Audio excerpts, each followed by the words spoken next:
Washroom থেকে গোসল শেষ করে বের হতে দেখি নীলা আপু আমার রুমে। পরনে আমার শুধুমাত্র একটা ছোট্ট তোয়ালে, আর এই নীলা আপু নির্লজ্জের মতো আমার দিকে তাকিয়ে আছে। কি করব বুঝতে পারলাম না। মান সম্মানের ব্যাপার, তাই সোজা দৌড়ে আবার ওয়াশরুমে ঢুকে গেলাম। কি বেহায়া মেয়ে, একটুও লজ্জা নেই। কিন্তু এই আমার রুমে কি করছি? রুমে তো দূরের কথা, এর তো আমাদের বাসাতেও আসার কথা না। সে যে কারণেই আসুক না কেন, কিন্তু আমি এখান থেকে বের হব কি করে? কাপড় চোপড় তো সব আলমারিতে। কুলক্ষণে যে কাপড় ছাড়া গোসল করতে গিয়েছিলাম। দরজাটা একটু ফাঁক করে দেখি নীলাপু বিছানায় বসে মুচকে মুচকে হাসছে। রুম থেকে বেরো হচ্ছে না, যার কারণে আমি ওয়াশরুম থেকে বেরোতে পারছি না। কতক্ষণ আর থাকা যায়? তাই জোর গলায় মাকে ডাক দিলাম। কয়েকবার ডাকার পরও কোনো সাড়া শব্দ নাই। তাই নীলাপু বললেন, কিরে, কাকিমাকে কেন ডাকছিস? কত বড় বেহায়া এই মেয়ে, সব বুঝেও এমন করছে। তাই বললাম, দরকার আছে। আরে কাকিমাকে ডেকে লাভ নেই, উনি এখন ব্যস্ত, আমার জন্য রান্না করছেন। তুই বরং আমাকে বল, তোর কি লাগবে?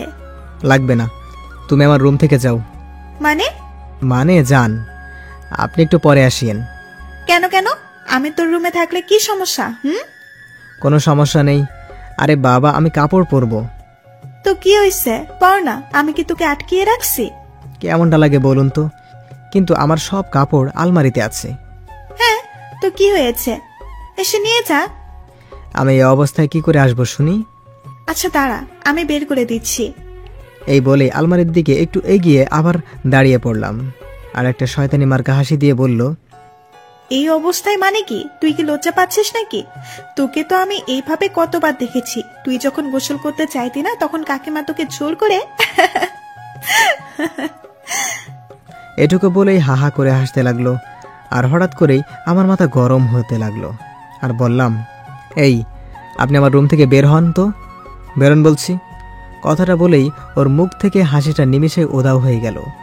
তাই আর কিছু না বলে কাপড়গুলো বের করে নিয়ে নীরবে এই রুম থেকে বের হয়ে গেল। হয়তো আমার এই কঠোরভাবে কথা বলাতে কষ্ট পেয়েছে। আমি নিশ্চিন্তে কাপড়গুলো পরে নিলাম। তখন নিচ থেকে মায়ের ডাক এলো, তাই নিচে এলাম। এসে অবাক হলাম, কারণ বাসাতে দাদু এসেছে। বাবা, দাদু ও নীলা আপু খাবার টেবিলে বসে আছে, আর মা সবাইকে খাবার দিচ্ছেন। মাকে একটু খুশি খুশি দেখাচ্ছে। মা হেসে হেসে দাদুকে বলল, এই তো আপনার নাতি এসে পড়েছে। মাকে এমন খুশি আগে কখনো দেখিনি। মায়ের বিয়েটা ছিল লাভ ম্যারেজ। বাবা আসলে দাদুর বিরুদ্ধে গিয়ে মাকে বিয়ে করেছেন। দাদু চেয়েছিল বাবা যাতে তার ভাইয়ের মেয়েকে বিয়ে করে, কিন্তু তা হয়নি। সেজন্য দাদু মাকে মেনে নেয়নি, মাকে বাড়ি থেকে বের করে দেয়। তাই বাবাও নিজের বাসা ছেড়ে দেয়। কিন্তু আমি যখন পৃথিবীতে আসি, তখন দাদুর বাড়িতে বেশিই থাকতাম, কারণ বাবার ধারণা আমার কারণে হয়তো দাদু মাকে মেনে নেবে। কিন্তু আমি এত বড় হয়ে যাওয়ার পরেও দাদু মাকে বাড়িতে ফিরিয়ে নেয়নি। আমি একদিন দাদুকে বলেছিলাম মাকে বাসায় ফিরিয়ে আনতে, কিন্তু দাদু তা করেনি, উল্টো আমাকে রাগ দেখায়। তাই ওই বাড়ি ছেড়ে দিয়েছি।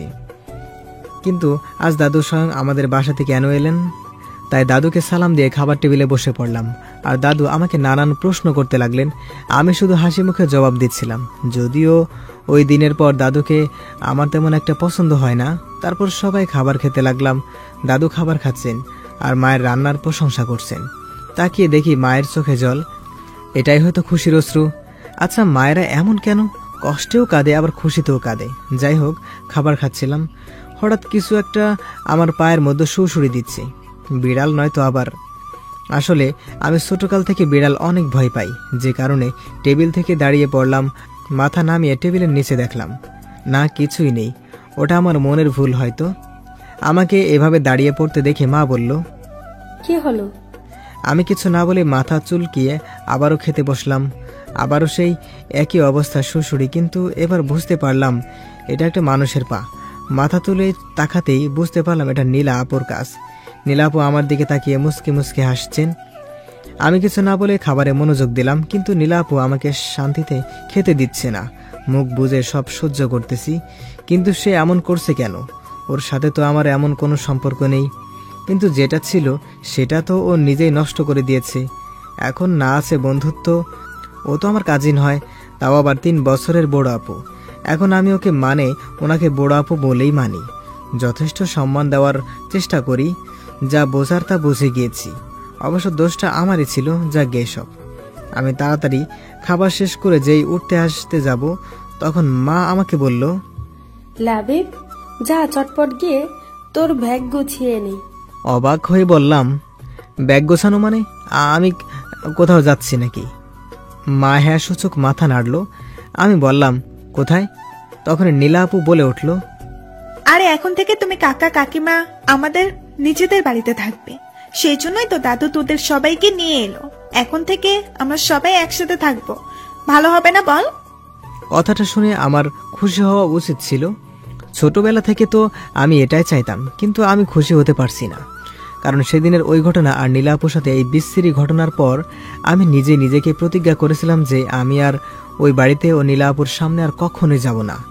আসলে আমি নীলার থেকে দূরে থাকতে চাই। এখন কি করা উচিত তা বুঝতে পারছি না, তাই নিজের রুমে চুপচাপ চলে এলাম।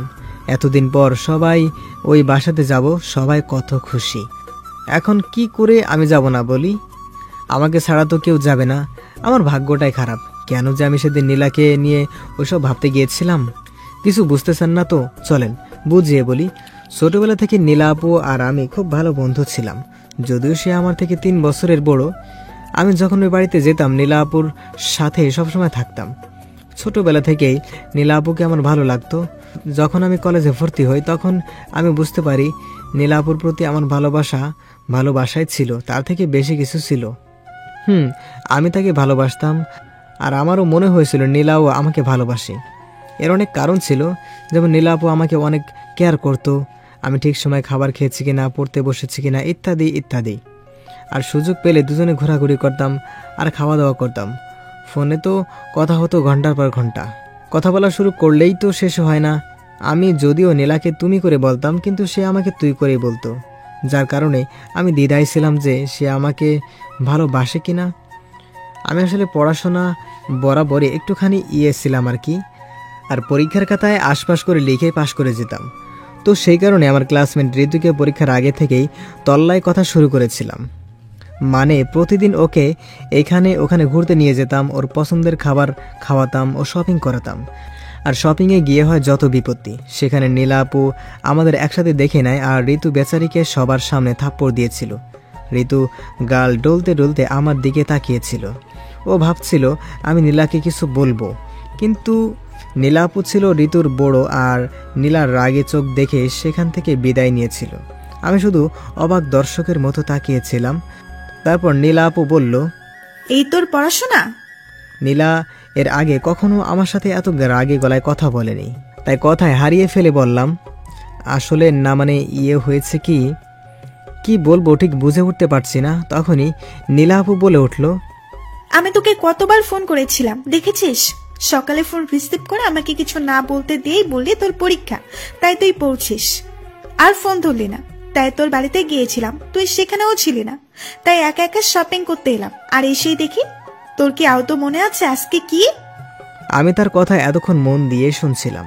তারপর বললাম, আজকে কি? সে আমার কথায় বিরক্ত হয়ে ওর ব্যাগ দিয়ে আমাকে মারতে লাগলো। তারপর তার হাতের ব্যাগগুলো আমাকে দিয়ে বলল, রাতে এগুলো পরে চলে আসিস। তারপর নীলা আপু আর এক মুহূর্ত এখানে দাঁড়ালো না। আমি ওর সাথে সাথে সেখান থেকে বেরিয়ে গেলাম। অনেক কয়টা কল করেছি নীলাকে, কিন্তু ধরেনি, বারবার কেটে দেয়। বুঝলাম মনে হয় অনেক রাগ করেছে। আসলে নীলার আজ বার্থডে, তাই গিফট কিনতে এখানে এসেছিলাম। ঋতুকে এমনি নিয়ে আসিনি, ভেবেছিলাম একসাথে 2 কাজ হয়ে যাবে, কিন্তু কি থেকে কি হয়ে গেল। বাড়িতে এসে নীলার দেওয়া শপিং ব্যাগটা খোলার পর কাপের সাথে একটা ভিউ কার্ড বেরিয়ে এলো। অবাক হয়ে কার্ডটা খুলতে একটা মেয়ের কণ্ঠে বলে উঠল, I love you, I love you. এই গাধা, শুনছিস? আই লাভ ইউ বলছি কিন্তু। এটা শোনার পর কিছুক্ষণ টাসকি খেয়ে বসে রইলাম। আই লাভ ইউ বলাটা আর মন কাড়া হাসিটা এখনো আমার কানে বাজতে লাগলো। আমার সাথে এমনটা হবে ভাবতেও পারিনি। এই মেয়ে কণ্ঠটা নীলার। নীলা যে নিজে থেকে আমাকে ভালোবাসে কথাটা বলবে ভাবতেই পারিনি। আমি এখন বিশ্বাস করতে পারতেছি না নীলা এই কথাগুলো আমাকে বলেছে। হঠাৎ ব্যাগে একটা চিরকুট দেখলাম। সেটা খুলে দেখতে পেলাম নীলার হ্যান্ড রাইটিং। সেখানে লেখা ছিল, আমি জানি না তুই এখন কি ভাবছিস, কিন্তু এটাই সত্যি। জানিস, অনেকদিন ধরে ভাবছি আমার মনের কথাটা তোকে বলে দেই, তবে কেন জানি বলে উঠতে পারছিলাম না। আর আমি জানি তুইও আমাকে পছন্দ করিস। আমি ভেবেছিলাম তুই আমাকে বলবি, কিন্তু না, তুই বলতে পারলি না এতদিনও, তাই বাধ্য হয়ে আমাকেই বলতে হলো। জানিস, তোকে অনেক ভালোবাসি, অনেক কথা আছে তোর সাথে আমার। রাতের সাথে চলে আসিস, সাবধানে, কেউ যেন জানতে না পারে। আমি তোর জন্য অপেক্ষা করব। চিঠিটা পড়ে যেন আমার হার্টবিট বেড়ে গেল। সবকিছুই যে এত সহজে হয়ে যাবে তা ভাবতেও পারিনি। হঠাৎ ফোনটা বেজে উঠল। ফোনটা হাতে নিয়ে দেখি এটা তো আমাদের ভার্সিটির বড় ভাই নিলয়। একদম ভদ্র একটা ছেলে, কিন্তু একে আমার একদমই পছন্দ না। কারণ এ হলো নীলার ক্লাসমেট ফকিন্নি, সবসময় নীলার সাথে সাথেই ঘুরঘুর করে। নীলাও কিছু হলে খালি ওর কথাই টেনে আনবে। যাই হোক, ফোনটা রিসিভ করলাম। হ্যালো, আসসালামু আলাইকুম। কেমন আছেন নিলয় ভাই? ভালোই। তুমি কেমন আছো? আমিও ভালো আছি। কিছু বলবেন ভাইয়া? ওই আসলে নীলা কি কখনো আমান সম্পর্কে কিছু বলেছে তোমাকে? মানে ঠিক বুঝলাম না ভাইয়া। তখনই মনে হলো কোনো নারী কণ্ঠ নিলয়কে ডাকতেছিল, তাই আর কিছু না বলে সে ফোনটা রেখে দিল। অতপর সন্ধ্যাবেলা তৈরি হয়ে সোজা নীলাদের বাড়িতে চলে এলাম। বাবা মাকেও আসেনি। বাসাতে ঢুকে দাদু, আঙ্কেল ও আন্টির সাথে দেখা হলো। মনে হয় তেমন কোনো মানুষকে ইনভাইট করেনি। সেটা সবাই পরিচিত মানুষ আর নীলার বন্ধুবান্ধব, ও তার মাঝে নীলা ছিল। আর এটাই হলো এবারে নিয়ম, খুব পরিচিত লোক ছাড়া কাউকে ডাকা হয় না। সবাইকে দেখতে পেলেও নীলাকে দেখতে পাচ্ছিলাম না। আন্টিকে জিজ্ঞেস করতেই বলল ওর রুম রেডি হচ্ছে। কথাটা বলেই আবার বলল, ওই তো নীলা এসে পড়েছে। আমার সাথে সাথে সবাই সিঁড়ি দিয়ে তাকালো। আমিও শুধু অবাক হয়ে তাকিয়ে রয়েছি, কারণ নীলা আজ একটা আকাশে নীল শাড়ি পরেছে। আর আমি যতটুকু জানি শাড়ি পরা ওর পছন্দ করে না, কিন্তু ওকে খুব সুন্দর লাগতেছে শাড়িতে। নীলা নিচে এসে আমার দিকে তাকিয়ে অন্য দিকে চলে গেল। কারণ হলো আমি ওর বার্থডে ভুলে গিয়েছিলাম। তারপর আর কি, কেক কাটা হলো। একটু পর দেখি নীলা পিছনের দিকে তাকিয়ে ছাদের দিকে যাচ্ছে। চিরকুটে তো আমাকে ছাদে যেতে বলেছিল। তখনই আমি ছাদের দিকে পা বাড়াতেই পিছন থেকে আন্টি ডেকে বলল, দাদুর নাকি ওষুধ শেষ হয়ে গেছে, তাই আমাকে যেতে হবে। এত লোক থাকতে আমাকে বলতে হলো কেন? এই কথা তো আর আন্টির মুখের উপর বলতে পারি না। তাই একটা হাসি দিয়ে ফার্মেসিতে গেলাম। ওষুধ এনে আন্টির হাতে দিয়ে আর এক মুহূর্ত দেরি না করে ছাদে গেলাম। আমার মনের ভিতর একটা উত্তেজনা কাজ করছে। আমার মনটা খুব অশান্ত হয়ে গেছে। ছাদের দরজার কাছে এসে একটা বড় নিঃশ্বাস ছেড়ে নিজেকে একটু সান্ত্বনা করে নিয়ে বললাম। হাসি মুখে দরজাটা খুলে ছাদে পা রাখতেই আমার মাথায় যেন আকাশ ভেঙে পড়ল। এটা আমি কি দেখছি? নীলা আর নীলয় দুজনে খুব কাছাকাছি দাঁড়িয়ে আছে, কিন্তু তখন ওই হারামি নীলাকে কিস করার চেষ্টা করছে। যদিও নীলা বাধা দিচ্ছে আর না বলছে। আমি অবাক হচ্ছি। নীলার এই কাজের জন্য ওর এখন উচিত ছিল নীলাকে থাপ্পড় মারা, কিন্তু নীলা তেমন কিছুই করছে না। আমার মাথা যেন আগুন ধরে গেল। তাই সামনে এগিয়ে গিয়ে শরীরের সমস্ত শক্তি দিয়ে নীলাকে একটা লাথি মারলাম। লাথি খেয়েই সে টাল সামলাতে না পেরে নিচে পড়ে গেল। আমি আবার ওকে আরও কয়েকটা লাথি মারলাম। এবার লাথিটা মুখ বরাবর গিয়ে পড়েছে, তাই ব্যথায় হারামজাদা চেঁচিয়ে উঠল। আমার তাতে কি, কলার ধরে উঠিয়ে মুখ বরাবর একটা ঘুষি মারলাম। আর একটা মারতে যাব, তখন নীলা এসে পিছন থেকে বাধা দিল। বলল, লাবিব, ছাড় ওকে। কি করছিস? ও ব্যথা পাচ্ছে, ওর কষ্ট হচ্ছে, ছাড় বলছি। কে শোনে কার কথা? নীলাকে সরিয়ে দিয়ে আরেকটা পেট বরাবর দিলাম। শালা আবার চেঁচিয়ে উঠল, নিজেকে আমার থেকে ছাড়ানোর চেষ্টা করলো। তখন নীলা আমাকে সর বলে একটা ধাক্কা দিল। আমি ধাক্কা খেয়েই দূরে সরে গেলাম। আর নীলা দৌড়ে গিয়ে নীলাকে উঠাতে উঠাতে কান্নার স্বরে বলল, তুমি ঠিক আছো তো? তুমি ঠিক আছো তো? আশ্চর্য, আমি নীলাকে মারছি বলে নীলা এইভাবে রিয়াক্ট করছে কেন? তাই আমি বললাম, আরে নীলা আপু, তুমি পাগল হলে নাকি? ও তো আমার কথা শেষ করতে না দিয়েই আমার গালে ঠাস করে একটা থাপ্পড় দিল। আমি অবাক হয়ে বললাম, আরে আপু, ও তো তোমাকে জোর করে কিস করতে চাইছিল, তাই আমি ওকে মারলাম। হ্যাঁ, ও আমাকে কিস করতে চেয়েছিল, কিন্তু করেনি তো। লাবিব, নীলয় আসলে ভালো ছেলে, ও এরকম না। আমি তোকে বুঝিয়ে বলছি কি হয়েছিল। কিন্তু প্লিজ লাবিব, নিচে অনেক লোক, এসব জানতে পারলে সমস্যা হয়ে যাবে। নীলা কথাটা শেষ করতেই পিছন থেকে আওয়াজ আসলো। কে এভাবে চিৎকার করলো? কি হয়েছে এখানে? আমি পিছনে তাকিয়ে দেখি আঙ্কেল। নীলা দাদুকে ও আঙ্কেলকে দেখে অনেক ভয় পেয়ে গেল। আমি তখন এটা সেটা বলে সবকিছু ম্যানেজ করলাম। তখন দাদু বলল, ঠিক আছে, এখন তোরা নিচে আয়। এই রাত্রিবেলায় ছাদে কি করছিস তোরা? আচ্ছা দাদু, তোমরা যাও, আমি আসছি। সবার সাথে সাথে নীলাও নিচে চলে গেল। এখন শুধু আমি আর নীলা সাথে দাঁড়িয়ে আছি। আমি নীলার দিকে তাকিয়ে দেখি এখনো ভয়ে কুঁকড়ে আছে আর সিঁড়ির দিকে এক নজরে তাকিয়ে আছি। আমি তাকে ডাক দিতেই চমকে উঠে বলতে লাগলো, কি হয়েছে? তুমি ঠিক আছো তো? আমার আবার কি হবে? আমি তো ঠিক আছি। জানো, তোমাকে আজ খুব সুন্দর লাগছে, একেবারে নীলপরি, সত্যি বলছি। নীলা একটু লজ্জা পেয়ে বলল, তাই নাকি? তুই কবে থেকে মেয়েদের প্রশংসা শুরু করে দিলি? আমি তো আগেও কতবার সেজেছি, তখনও তো এমন প্রশংসা করিসনি। আজকে এমন কি হলো? এই যে শাড়ি পরে এত সুন্দর করে সেজেছো। ও আচ্ছা, তার মানে তোর শাড়ি পছন্দ, তা আমাকে আগে বললেই পারতি। আমি বললে কি শাড়ি পরতে? তা অবশ্য পারতাম না, কারণ শাড়িতে আমার খুব আমেজে ফিল হয়। আম্মু বলল জন্য আজ বললাম। আজকে তোর কি হয়েছে বলতো? তোর মতলবটা কি? আজ এইভাবে কথা বলছিস কেন? আমি আর সময় নিলাম না, পকেট থেকে ওর জন্য কিনে আনা বালা বের করে হাঁটু গেড়ে বসে ওকে প্রপোজ করলাম। নীলা, আই লাভ ইউ। আমি তোমাকে ভালোবাসি, অনেক আগে থেকে ভালোবাসি, কিন্তু কখনো বলার সাহস পাইনি। আজকে বলছি, তুমি আমাকে বিয়ে করবে?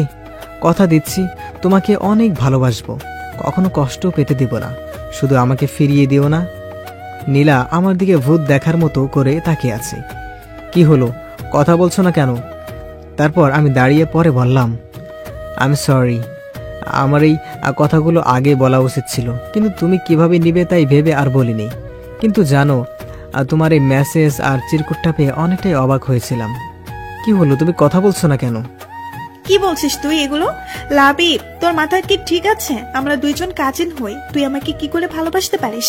আর আমি তোর থেকে গুনে গুনে 3 বছরের বড়, এমনটা তুই ভাবলি কি করে? নীলার এমন কথা শুনে আমি মুহূর্তেই পাথর হয়ে গিয়েছিলাম। কি বলছে এসব? আর কেমনেই বা বলছে? ওকে আমার সাথে এখন মজা করছে নাকি? আমাকে চুপ থাকতে দেখে নীলা আবার বলল, লাবিব, তুই ভাবতে পারছিস এটা অন্য লোকে জানতে পারলে কি ভাববে? তোর এতটুকু কমন সেন্স নাই? কিরে, কথা বল। তুমি সব কি বলছো নীলা? ওই চুপ, আপু বল। তোমার সমস্যাটা কোথায়? মানে তুই বুঝতে পারছিস না? আমরা কাজিন, তুই যেটা ভাবছিস সেটা নাও হতে পারে। তো কি হয়েছে? কাজিনদের মধ্যে কি কখনো বিয়ে হয় না? তোমার মা বাবাও তো কাজিন, কই তাদের তো কেউ কিছু বলে না। হ্যাঁ ঠিক আছে, কিন্তু আমি তোর থেকে বড়, এটা হয় না লাবিব। এবার আমার মাথায় রাগ উঠে গেল, তাই বললাম, তোমার সমস্যা কি? এমন উল্টাপাল্টা কথা বলছো কেন?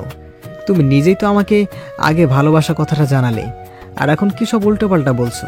শোনো, এটা কোনো মজার বিষয় নয়, এটা আমার জীবনের প্রশ্ন, আমার ভালোবাসার প্রশ্ন। আমি তোকে কখন বললাম যে আমি তোকে ভালোবাসি? আরে আজকেই তো বললে। দেখ লাবিব, আর ফাসলামও নয়, অনেক সহ্য করেছি। আরে তুমি তো আমাকে ভয়েস মেসেজ আর চিরকুটটা দিলে, তুমি তো বললেই আমাকে ভালোবাসো, এখন এমন করছো কেন? কিসের মেসেজ আর কিসের চিরকুট? আমার এখন ভীষণ বিরক্ত লাগছে। আমার পকেটে চিরকুটটা ছিল, তা আমি ওকে দিলাম। আমি ওর হাতে চিরকুটটা দিয়ে এক দৃষ্টিতে তাকিয়ে আছি, কিন্তু ওর চিরকুটের দিকে এক দৃষ্টিতে তাকিয়ে আছে তো আছেই, মাথা তুলছে না আর কথাও বলছে না। আমি বললাম, কি হলো, এখন কথা বলছো না কেন? লাবিব দেখ, আমি অনেক সরি। কথাটা বলেই মাথা নিচু করে নিল, তারপর বলল, লাবিব দেখ, অনেক বড় একটা গন্ডগোল হয়ে গেছে। দেখ, আমি তোকে দোষ দিচ্ছি না, এটা আমারই দোষ, তার জন্য সরি। মানে কি বলছো এসব তুমি? লাবিব প্লিজ, আগে আমার কথাটা শোন। বলো। ওই ভিডিও কার্ডটা আর ওর চিঠিটা নীলয়ের জন্য ছিল। জানি না কি করে বাই মিস্টেক ওটা তোর কাছে চলে গেছে। আমি সরি লাবিব। নীলা আর কি যেন বলেই যাচ্ছিল, তার কিছুই আমার কানে আসছিল না। আমি যেন এক অন্য জগতে চলে গিয়েছিলাম। একটা চাপা কষ্ট হচ্ছে, যেটা বাইরে কাউকে বলে বোঝানো যাবে না। তার মানে নীলা আমাকে না, নীলয়কে ভালোবাসে। সরি লাবিব, তুই যেটা ভাবছিস সেটা কখনোই হতে পারে না। আর প্লিজ নীলয়ের কথাটা এখন কাউকে বলিস না, সময় হলে।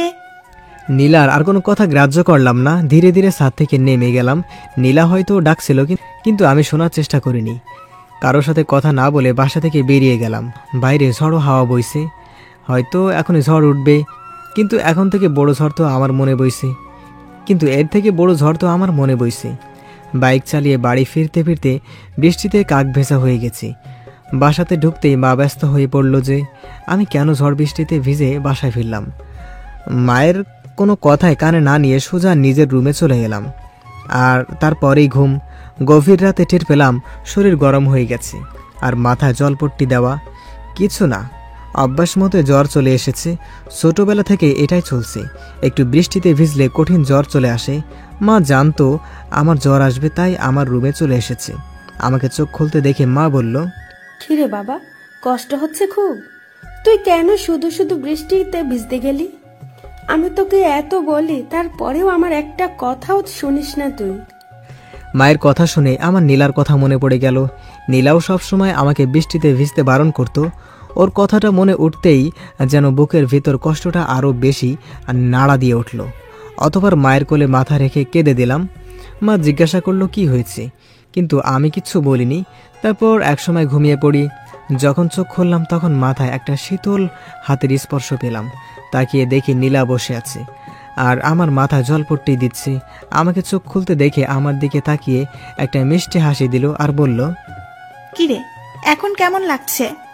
আমি কিছু না বলে ওর মুখের দিকে তাকিয়ে রইলাম। নীলা কিছু একটা বলতে গিয়ে থেমে গেল, কারণ মা রুমে চলে এসেছে খাবার নিয়ে। কাকিমা, আমি পরে খাবো, তুমি বরং খাবারটা আমাকে দাও, আমি লাবিবকে খাইয়ে দিচ্ছি। মা একটা মুচকি হাসি দিয়ে বলল, অনেক হয়েছে মা, আবার তুইও ওর মতো অসুস্থ হয়ে পড়বি। এমনিতেও ঠিক মতো খাসনি, আবার কাল সারা রাত ঘুমাসনি। কিন্তু কাকিমা।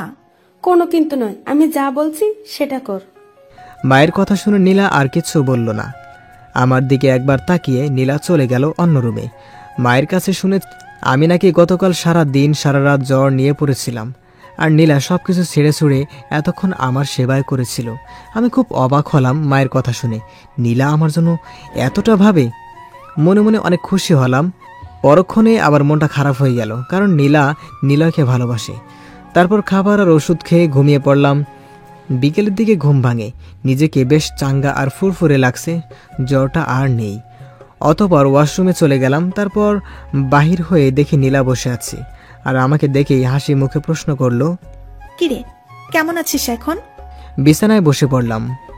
একদম ভালোই, জ্বর নেই বললে চলে। তারপর নীলা আমার দিকে সুপার পেয়ালাটা এগিয়ে দিতে দিতে বলল, যাক বাবা, ভালো হয়েছে, যে ভয় পাইয়ে দিছিলি তুই। আমি কিছু না বলে নীলার দিকে তাকিয়ে আছি। কিরে, হা করে কি দেখিস? খেয়ে নে, ঠান্ডা হয়ে যাবে। আমি নীলার কোনো কথা না শুনে পেয়ালাটা রেখে দিলাম। তা দেখে নীলা অবাক হয়ে বলল, কিরে, কি হলো, খাবি না? I love you. মানে? বিশ্বাস করো, আমি তোমাকে খুব ভালোবাসি। দেখ লাবিব, পাগলামো করিস না, আমি তোকে সবকিছু বললাম, তারপরেও তুই। আমি কোনো পাগলামি করছি না, সত্যি যেটা সেটাই বলছি। তুই ভালো করেই জানিস সেটা কোনো দিন সম্ভব না, ভুলে যাই সব। দেখবি আমার থেকে তুই ভালো কাউকে পাবি, যে তোকে ভালোবাসবে, সুখে রাখবে। এবার আমি উঠে দাঁড়িয়ে নীলার হাত ধরে বললাম, বিশ্বাস করো, আমি তোমাকে খুব ভালোবাসি। সবসময় শুধু তোমার কথাই ভাবি, আর তোমাকে ছাড়া আর অন্য কাউকে চাই না, তোমাকে চাই শুধু।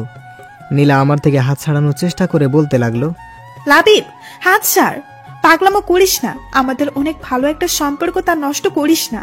কথাটা বলেই হাত ছাড়িয়ে নিয়ে দরজা দিয়ে বাইরে চলে যাচ্ছিল নীলা। তখন আমি ওর পথ আটকে দিয়ে দরজা বন্ধ করে দিলাম। তখন সে বলল, লাবিব, দরজা বন্ধ করলে কেন? খোল বলছি, আর আমাকে যেতে দে। তুমি কেন বোঝার চেষ্টা করছো না? আমি সত্যি তোমাকে অনেক ভালোবেসে ফেলেছি। দেখ, তুই কিন্তু এবার তোর লিমিট ক্রস করে ফেলছিস।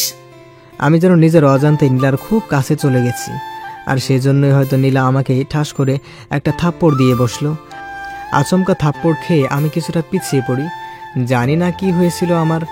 নীলা আমার দিকে ঘৃণার দৃষ্টিতে তাকিয়ে বলল, ছি লাবিব, আমি ভেবেছিলাম তুই সবটা বুঝতে পারবি, কিন্তু তুই যে এতটা নিচে নেমে গেছিস তা আমি ভাবতেও পারিনি। আমারই ভুল হয়েছে তোকে বোঝাতে যাওয়া। আমি কিছু না বলে মাথা নিচু করে দাঁড়িয়ে আছি। আসলে অনেক বড় একটা ভুল করে ফেলেছি।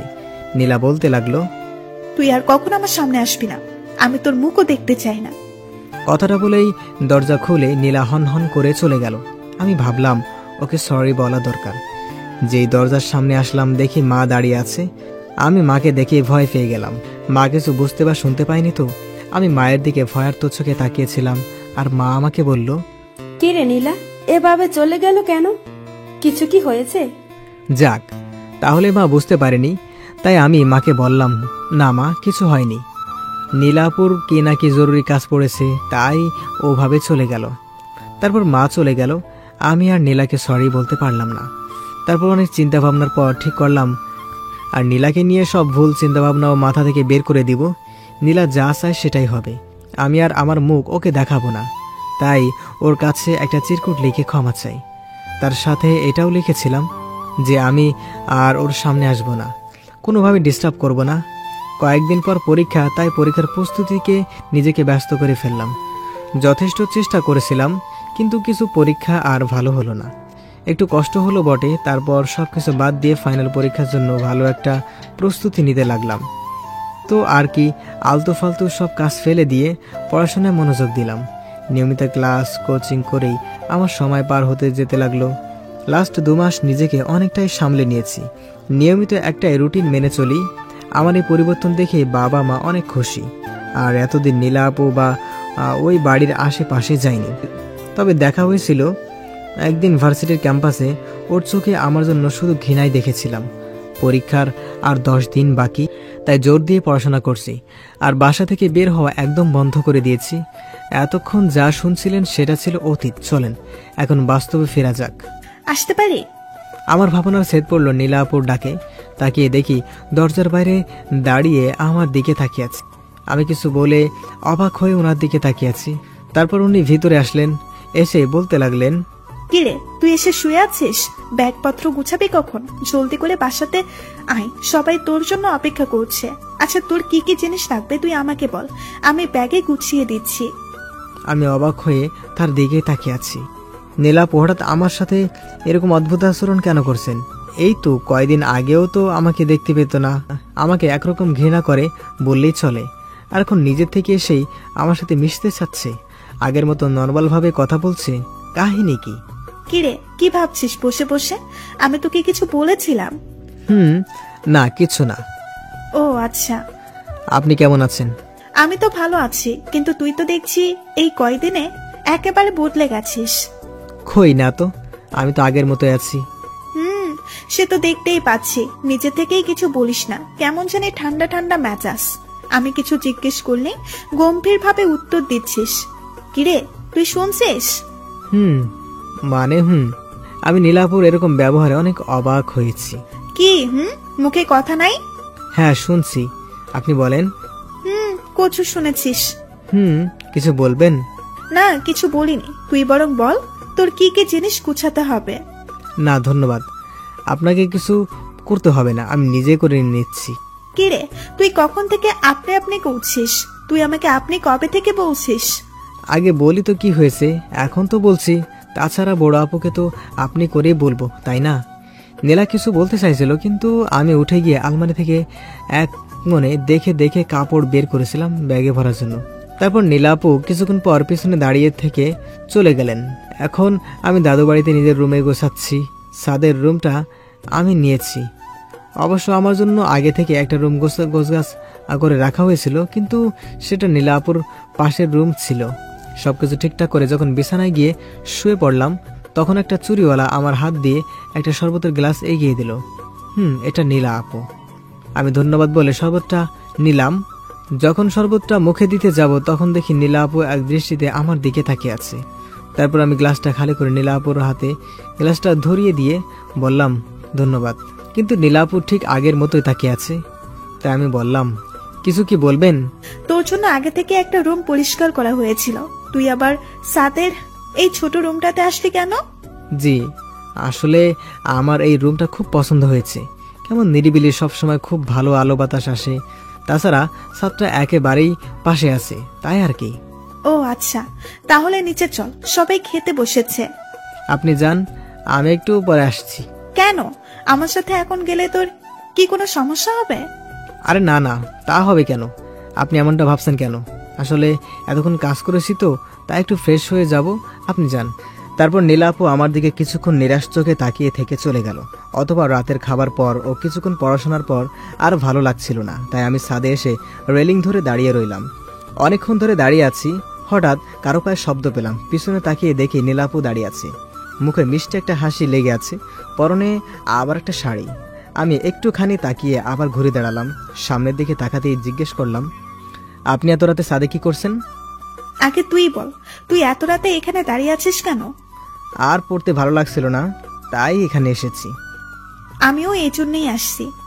আমিও আচ্ছা বলে নিজের মতো দাঁড়িয়ে রইলাম। কিছুক্ষণ পর পিছন থেকে নীলা আপু রাগী গলায় বলল, আচ্ছা তোর সমস্যা কি বলতো?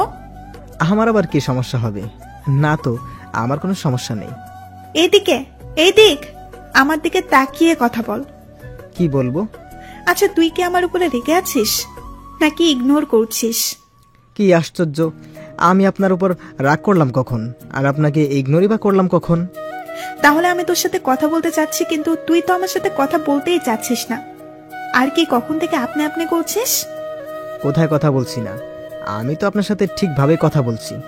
লাভি প্লিজ এরকম করিস না, আমার আর ভালো লাগছে না। তুই আবার আগের মতো কথা বল না। আগে তো কত বক বক করতে, বক বক করে আমার মাথা গরম করে দিতে। নীলা আপু এটা কেন ওটা কেন, আর এখন কি হয়েছে তোর? কিছুই হয়নি। আগে আপনাকে বিরক্ত করতাম, তার জন্য সরি। আপনার সাথে অনেক বাজে ব্যবহার করেছিলাম, তার জন্যও সরি। আবার এখানে এসেও আপনাকে অস্বস্তির মধ্যে ফেলে দিলাম, তার জন্যও সরি। আসলে আমার এছাড়া কোনো উপায় ছিল না, মায়ের কথা এখানে আসতেই হলো। আমি তোকে কি বলছি আর তুই কি বলছিস? তুই ওই দিনের জন্য এমন করছিস তাই না? আচ্ছা আমি সরি, তোকে ওই দিন থাপ্পড় মারা আর ওই কথা বলাগুলো আমার একদমই উচিত হয়নি। আমি তোকে একটু বেশি বেশি করে ফেলেছিলাম। আর আপনি সরি বলছেন কেন? আসলে আমি ওই দিন কাজই এমন করেছিলাম। আপনার জায়গায় যে কেউ থাকলেও এমনই করতো, হয়তো তার থেকে বেশি কিছু করতো। আপনি তো শুধু... তাহলে তুই আমার সাথে ঠিক করে কথা বলছিস না কেন? সব ভুলে গিয়ে আবার আগের মতো হয়ে যা না। আমরা আবার আগের মতো মজা করে থাকবো একসাথে। তোর মনে আছে আমরা ছোটবেলা থেকেই চেষ্টা করতাম যেন সবাই একই বাসাতে থাকতে পারি? এখন তো আমরা সবাই একসাথেই আছি, কিন্তু তুই কেমন যেন হয়ে গেছিস। আগের মতো হয়ে যা না প্লিজ, এখন তো সবকিছু ঠিক হয়ে গেছে। আমি অন্যদিকে তাকিয়ে অন্য মনস্ক হয়ে বললাম, সবকিছু ঠিক হয়ে গেছে, কিন্তু এখন না, সবকিছু আগের মতো নেই। কথাটা বলে ছাদ থেকে চলে এলাম। এখন একটা কথায় আমার মাথায় ঘুরপাক খাচ্ছে, নীলার কি হয়েছে? হঠাৎ করে ওর ওরকম পরিবর্তন হলো কি করে? যে ঘটনার রেশ আমি এখনো কাটাতেই পারিনি, ও কি করে এত সহজে... সকালে ঘুম থেকে উঠে মাথায় বিরক্তি চেপে বসলো। এমনিতে রাতে অনেক দেরিতে ঘুমিয়েছিলাম, আর এখন এত সকালে নীলা আপু এসে আমার স্বাদের ঘুমটা ভাঙিয়ে দিল। তাই বললাম নীলা আপুকে, আপনাকে কে বলেছে আমাকে ঘুম থেকে জাগাতে? ও মা, কতটা বেলা হয়েছে দেখেছিস? আর কত ঘুমাবি? তাতে কি হয়েছে? আমার যখন মন চায় আমি তখন উঠবো, আপনি ডাকবেন কেন? আরে তুই এভাবে কথা বলছিস কেন? আমি তো...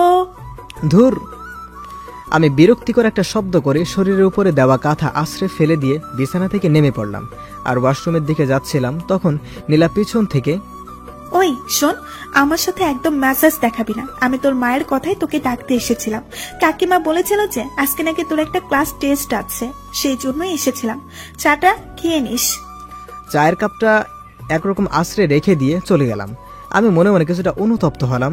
মাকে আমিই বলেছিলাম আমাকে যেন ডেকে দেয়, আর এখন নিজেই ভুলে গেছি। বেচারে ডাকতে এলো, অথচ এতগুলো কথা শুনিয়ে দিলাম। কার মুখ দেখে যে ঘুমাতে গিয়েছিলাম। রাতে আয়নার সামনে যাওয়াটাই একদমই ঠিক হয়নি। তড়িঘড়ি করে রেডি হয়ে নোটস ঘাঁটতে লাগলাম। নাস্তা খাওয়ার সময় নেই, আর নিচেও গেলাম না। কিছুক্ষণ পর দেখি নীলা আপু প্লেটে করে নাস্তা নিয়ে এলো।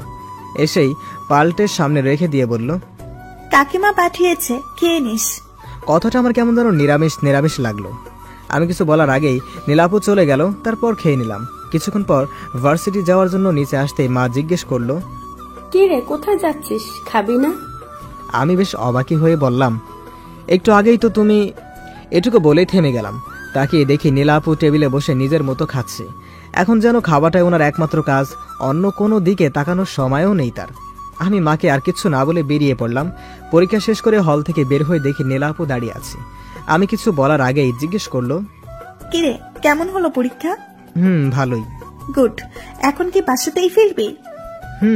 না, একটু সময় লাগবে, আমার লাইব্রেরিতে একটু কাজ আছে। ও আচ্ছা, ঠিক আছে, যা তাহলে। আচ্ছা। ওই দাঁড়া। কিছু বলবেন? না, চল। কোথায়? কেন, তুই নাকি লাইব্রেরিতে যাবি? হ্যাঁ, তা তো যাবই। তাহলে চল। আপনিও যাবেন? কেন, তোর কোনো সমস্যা আছে? না, তা হবে কেন, চলুন। তারপর লাইব্রেরিতে ঢুকে দেখি ঋতুও বসে আছে সেখানে। চোখাচোখি হতে সে আমাকে ডাক দিল। আমি কয়েকটা বই নিয়ে ওর পাশেই বসে পড়লাম। কিছু জিনিস নোটস করতে হবে। তখন পাশ থেকে ঋতু বলে উঠল, কেমন আছো? ভালো, তুমি কেমন আছো? এই তো ভালোই। তোমাকে তো আজকাল দেখাই যায় না, ফোন দিলেও তো পাই না। আজকাল কি করো? আসলে আমি নতুন একটা নাম্বার নিয়েছি, তাই আমাকে ফোনে পাচ্ছিলে না। আর জানোই তো কিছুদিন পর পরীক্ষা। আমি তো তোমার মতো ব্রিলিয়ান্ট না, আমার সব পড়াই বাকি পড়ে গেছে, সেজন্য এই কয়েকদিন একটু বোঝই তো। ও আচ্ছা, খুব ভালো। আচ্ছা, তোমার নতুন নাম্বারটা কি দেওয়া যাবে? আমি কিছু একটা বলতে যাব, তখনই সামনে থেকে একটা গুরু গম্ভীর রাগী গলায় আওয়াজ এলো, আই মেয়ে, লাইব্রেরিতে কি কথা বলার জায়গা? এইটুকু ম্যানাস এতদিনেও শিখনি? জি, এটাই নীলা আপু। ঋতু নীলা আপুর দিকে তাকিয়ে বলল, সরি আপু। ঠিক আছে, যেই কাজে এসেছো সেই কাজ করো, অন্যদের বিরক্ত করো না। আচ্ছা আপু। এরপর ঋতু একটু শব্দ করলো না। এরপর কিছুক্ষণ ঋতু বই ঘেটে নিঃশব্দে কখন যে চলে গেল কিছুই টের পেলাম না। আমার কাজ শেষ হতেই উঠে পড়লাম। অনেকটা সময় ধরেই এখানে বসেছিলাম। নীলাপুর দিকে তাকিয়ে দেখলাম একটা খোলা বইয়ের উপর মাথা রেখে ঘুমিয়ে পড়েছি। ওনাকে ডাক দিতে গিয়েও ডাক দিতে পারলাম না, কারণ ওনার মায়াভরা মুখের দিকে চোখ আটকে গেছে। এভাবে ওর মায়াভরা মুখটা আগে কখনোই দেখিনি। কি অপরূপ লাগছে ওকে ঘুমন্ত অবস্থায়। এক মনে তাকিয়েছিলাম, জানি না কতক্ষণ এভাবে তাকিয়েছিলাম। হঠাৎ করে কাঁধে কারো হাত অনুভব করতেই লাফিয়ে উঠলাম। পিছনে তাকিয়ে দেখি ঝাড়ুদার আমার দিকে তাকিয়ে মুস্কি মুস্কি হাসছে আর বলল, সরি মামা, প্রেম ব্যাঘাত ঘটালাম। এভাবে হোশ জ্ঞান হারাইয়ে ফেললে কি চলে? কখন থেকে ডাকতেছি। লোকটার কথার শব্দে নীলাপুর ঘুম ভেঙে গেল। বই থেকে মাথা তুলে ঘটনা বোঝার চেষ্টা করছে। আমি তখন কি বলবো ভেবে পাচ্ছিলাম না। তখন লোকটা আমাকে বলল, তবে আপনাদের খুব ভালো মানিয়েছে। আজকাল এমন প্রেমিক দেখা যায় না মামা, যে প্রেমিকার মুখের দিকে তাকিয়ে তাকিয়ে এভাবে হারিয়ে যায়। আমারও একটা প্রেম ছিল, কিন্তু সে বোঝেনি, আমাকে ছেড়ে চলে যায়। আমি দোয়া করে আপনার সুখী হন। আমি যাই, অনেক কাজ আছে। লোকটা আমাকে পাথর বানিয়ে দিয়ে চলে গেল। আমার হাত পা পুরো অবশ হয়ে গেল। নীলাপুর দিকে তাকাতেই পারছি না, না জানি কি ভাবছে এখন। তখন নীলাপুর আওয়াজ এলো, কিরে, যাবি নাকি এভাবে দাঁড়িয়ে আছিস কেন ওখানে? মাথা তুলে দেখি নীলাপু দরজার কাছে দাঁড়িয়ে কথাটা বলল। আর সেটা খুব স্বাভাবিকভাবেই। কিছু বুঝতে পারিনি, নাকি কিছু শুনতে পারিনি, কি জানি কি হচ্ছে আমার সাথে। কিরে, আবার কি ভাবছিস? অনেকটা দেরি হয়ে গেছে তো। আমি এরকম রোবটের মতোই ওখান থেকে বেরিয়ে গেলাম। বাইরে এসে বাইকে বসতে দেখা নীলাপু। আমি বললাম, কি হলো, দাঁড়িয়ে আছেন কেন? বাসাতে যাবেন না? যাবো তো। তাহলে যান। সত্যি অনেকটা দেরি হয়ে গেছে, এখানে দাঁড়িয়ে থাকবেন না। সেজন্যই তো এলাম। আসলে ড্রাইভার কাকাকে পাঠিয়ে দিয়েছি। কেন? আরে বয়স্ক মানুষকে শুধু শুধু এতক্ষণ বসিয়ে রাখবো কেন, তাই বলেছি চলে যেতে। আর তোর যদি কোনো সমস্যা থাকে তো বল, আমি অন্য গাড়িতে করে চলে যাব। আমি কি বলেছি আমার অসুবিধা আছে? ও আচ্ছা, চল তাহলে। ওঠেন। কিছু দূর যাওয়ার পর আমি বললাম, নীলাপু, সকালের ব্যবহারের জন্য আমি আসলে সরি। জানি না ঘুম থেকে উঠে কি হয়ে গেল। বিশ্বাস করুন, আমি আসলে ওইভাবে বলতে চাইনি। কি হলো, আমি কি বলছি আপনি শুনতে পাচ্ছেন? এই থাম, এখানেই থাম। হঠাৎ করে এমন বলায় ভয় পেয়ে গেলাম আর বাইকটা দাঁড় করিয়ে বললাম, কি হলো? ওইদিকে দেখ, ফুচকার দোকান, চল ফুচকা খাবো, অনেকদিন ধরে খাই না রে। বলেই হাঁটতে লাগলাম। আমি আর কিছু বলবো, গেলাম পিছু পিছু। কিছুটা বিরক্তি নিয়ে নীলাপুর পিছনে পিছনে গিয়ে দাঁড়ালাম। তখনই নীলাপু পিছন ফিরে বলল, এই তুই খাবি? আশ্চর্য, এইখানে এসেছি যখন নিশ্চয়ই খাবো, তাই কিছুটা বিরক্তি নিয়ে বললাম, না খাবো না। আচ্ছা ঠিক আছে। ওই মামা, শুধু আমাকেই দেন। বিষয়টা অপমানজনক, তাই পিছনের চেয়ারটাতে বসে ঠাস করে বসে পড়লাম। আর নীলাপু ফুচকার প্লেটটা নিয়ে আমার পাশের চেয়ারটাতেই বসলো। একা একা খাইতেছি। আমি যে হাঁ করে বসে আছি তা আর দেখলো না। আমি নিরুপায় হয়ে বসে আছি, বলতেও পারছি না আমিও খাবো। আমিও তো অনেকদিন ধরে খাই না। তখন হঠাৎ করে আমার চোখটা আটকে গেল সামনের একটা দোকানে। উঠে দাঁড়িয়ে ভালো করে দেখে নিলাম, হ্যাঁ, এটা তো নিলয়। সাথেই একটা শাড়ি পরা মেয়ে খুবই ক্লোজভাবে বসে আছে আর একে অপরকে খাইয়ে দিচ্ছে। তারপর আমি কিছুক্ষণ তাদের দিকে তাকিয়েছিলাম আর নীলাপুকে বললাম, নীলাপু। কি হয়েছে? ওটা নিলয় ভাইয়া না? কিন্তু নীলাপু ওইদিকে একবার তাকিয়ে আমাকে বলল, তো ওনার সাথে তো একটা। ওটার বউ। আমি একটা অবাক হয়ে নীলাপুর দিকে তাকিয়ে রইলাম। কি হলো ব্যাপারটা? এত বড় একটা জিনিস এত সহজে বলছে। আমি অবাক হয়ে বসে বসে এটাই ভাবতে লাগলাম। কিরে, এখানে বসে থাকবি নাকি? চল বাড়ি ফিরতে হবে। কথাটা বলে হাঁটতে লাগলাম। আমি থ হয়ে দাঁড়িয়ে রইলাম। আসলে ঘটনা কি? এদিকে নীলা আপু বাইকের কাছে দাঁড়িয়ে আছে, তাই আমি গিয়ে বাইকে উঠে পড়লাম। এখন নীলা আপুকে কিছু জিজ্ঞেস করা যাবে না, যেভাবে দাঁড়িয়ে আছে মনে হয় না কিছু বলবে। সুযোগ বুঝে সব জানতে হবে। তারপর বাসাতে ফিরলাম। রাতে বিছানায় বসে শুয়ে শুয়ে পড়ছিলাম। বই শুধু খুলেই রেখেছি, মন তো শুধু পড়ে আছে নীলাপুর বিষয়গুলো নিয়ে। একটু পর পর পানি পিপাসা লেগে গেল, কিন্তু বোতলে তো পানি নাই, নিচে যাওয়ার মুডও নাই। তাই মাকে একটা চিল্লানি দিলাম। তারপর বইয়ের দিকে মনোনিবেশ করার চেষ্টা করলাম। অনেকটা সময় হয়ে গেল, কিন্তু মা আসছে না। তাই আবারও চিল্লানি দেওয়ার জন্য হা করলাম, কিন্তু তখন তার আগেই নীলাপু এসে দাঁড়িয়ে আছে। রুমে ঢুকলো, কখন টের তো পেলাম না। কিরে, এইভাবে গরুর মতো চিল্লাচ্ছিস কেন? আমার কাজ ছিল, তাই আম্মুকে ডাকছিলাম, কিন্তু আপনাকে তো ডাকিনি। আপনি আসলেন যে? কাকিমা রান্না করতেছে, কি বলার আছে আমাকে বল। ওই মানে আসলে খাওয়ার পানি শেষ হয়ে গেছে, তাই এই জন্য ডাকছিলাম। কি, এই সাধারণ একটা কাজের জন্য তুই কাকিমাকে এভাবে ডাকছিলি? নিজে গিয়েই তো আনতে পারিস। তো কি হয়েছে? আমার তো নিচে যেতে ইচ্ছে করছিল না, তাই মাকে ডাকছিলাম। আর আপনার যদি অসুবিধা হয় তো আপনাকে এনে দিতে হবে না। আম্মু। ওই চুপ, দে বোতল দে। এই যে এখানে আছে। তারপর বোতলটা নিয়ে চলে গেল। একটু পর আবার আসলো নীলা আপু। এই নে তোর পানির বোতল। তখন আমি বই থেকে মুখ তুলে দেখি নীলা আপু আমার দিকে তাকিয়ে আছে। আমি বললাম, কিছু কি বলবেন? না। পরক্ষণে আবার নীলা আপু বলে উঠল, অ্যাটলিস্ট একটা ধন্যবাদ তো দিতে পারিস না কি? কেন? কেন মানে, আমি এত কষ্ট করে পানি এনে দিলাম, একটা ধন্যবাদ তো দেওয়া উচিত, তাই না? ও ধন্যবাদ। তারপর আমি আবারও বইয়ের দিকে চোখ দিলাম। তখন নীলা আপু আবারও বলে উঠল, আচ্ছা কি পড়ছিস? বই। সেটা তো আমিও দেখতে পাচ্ছি। তাহলে জিজ্ঞেস করছেন কেন? আজব তো, এভাবে কথা বলছিস কেন? আমি আবার কিভাবে কথা বললাম? ধুর। বিরক্তি নিয়ে রুম থেকে চলে গেল। আমি বসে বসে মুস্কি মুস্কি হাসতে লাগলাম। যাক, প্রতিশোধটা ঠিকঠাক ভাবে নেওয়া হয়ে গেছে। এখন বুঝবে ফুচকার দোকানে আমার কেমন লাগছিল। কেন জানি না, খুব মজা লাগতেছে। আর নিজেকে ধরে রাখতে পারলাম না। বিছানার উপর উঠে নাচানাচি শুরু করে দিলাম। হঠাৎ করে দরজার দিকে চোখ পড়তেই কাঠ হয়ে গেলাম। নীলাপু অবাক চোখে বড় বড় করে আমার দিকে তাকিয়ে আছে। নীলা আবার এখানে কি করতে এলো? আমি আবার বিছানার উপর টুপ করে বসে পড়লাম আর বইটা হাতে নিয়ে ওইটাতেই মুখ গুজলাম।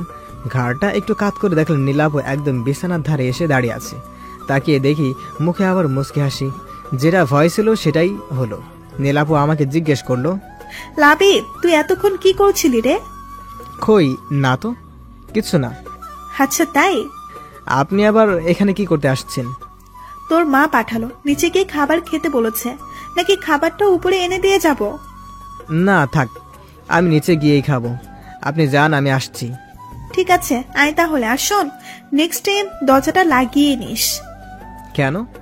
কারণ এরকম নাচ দেখে মানুষ হার্ট অ্যাটাক করতে পারে। কথাটা বলেই উচ্চস্বরে হাসতে হাসতে চলে গেল। আমাকে এরকম একটা অপমান করবে ভাবতেই পারিনি। কিন্তু এরকম হৃদয় কাড়া হাসি শুনে কেউ আর রাগ করে থাকতে পারে না, কেউই না। যাই হোক, আমি খাবার টেবিলে আসতেই দেখি নীলা আপু খাবার টেবিলের উপর টেবিল ছেড়ে চলে যাচ্ছে। আর বাকিরা সবাই অট্ট হাসি দিয়ে ব্যস্ত।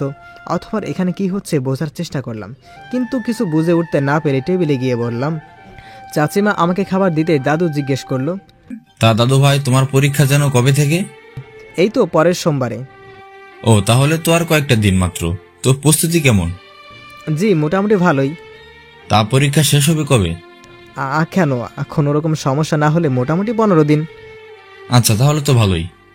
এরপর দাদু বাবা আর চাচাকে উদ্দেশ্য করে বলল, তোরা তাহলে সবকিছু তৈরি করা শুরু করে এখন থেকেই। আর তো মাত্র কয়েকটা দিন।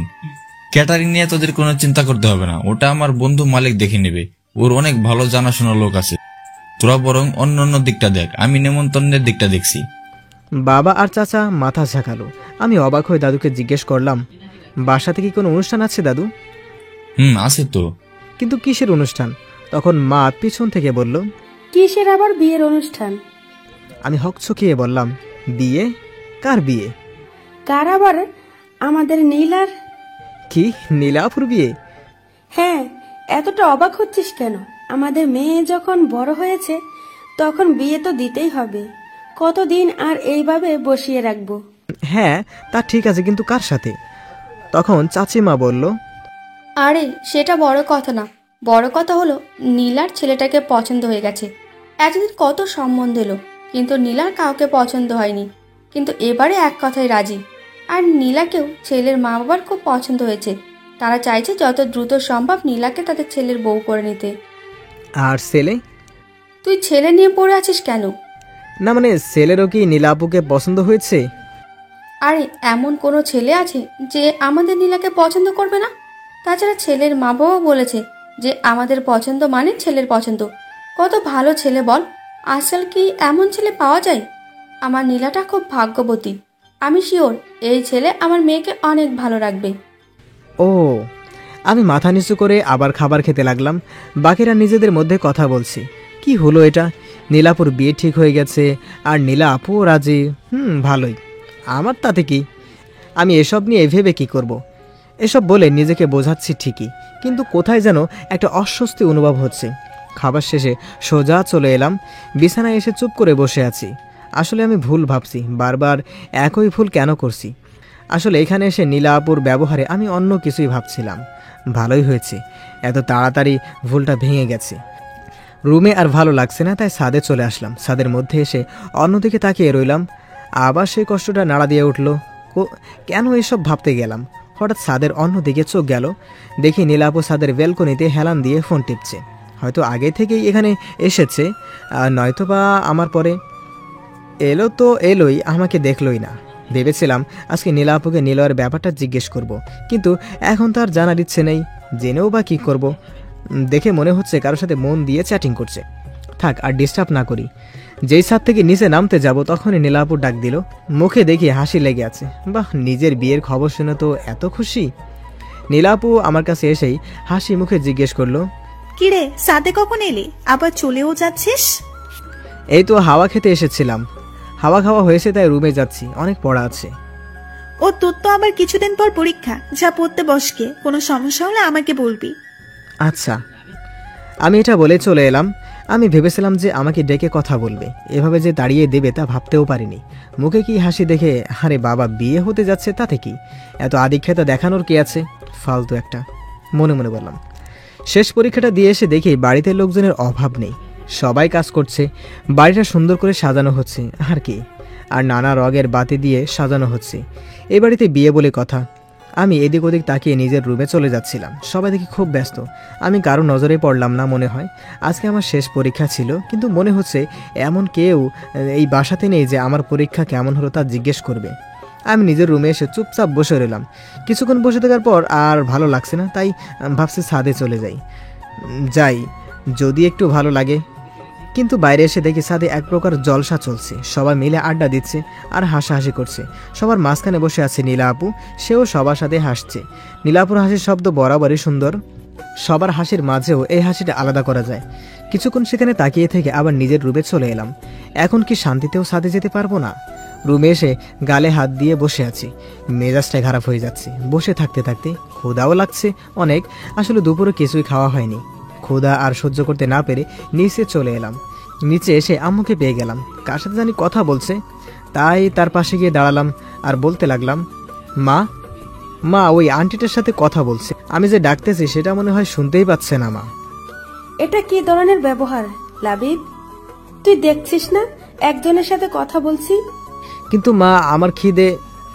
আমার কথা শোনার আগেই আম্মু সেই আন্টির সাথে কথা বলতে বলতে হেঁটে হেঁটে চলে গেল, আর আমি হা করে তাকিয়েছিলাম।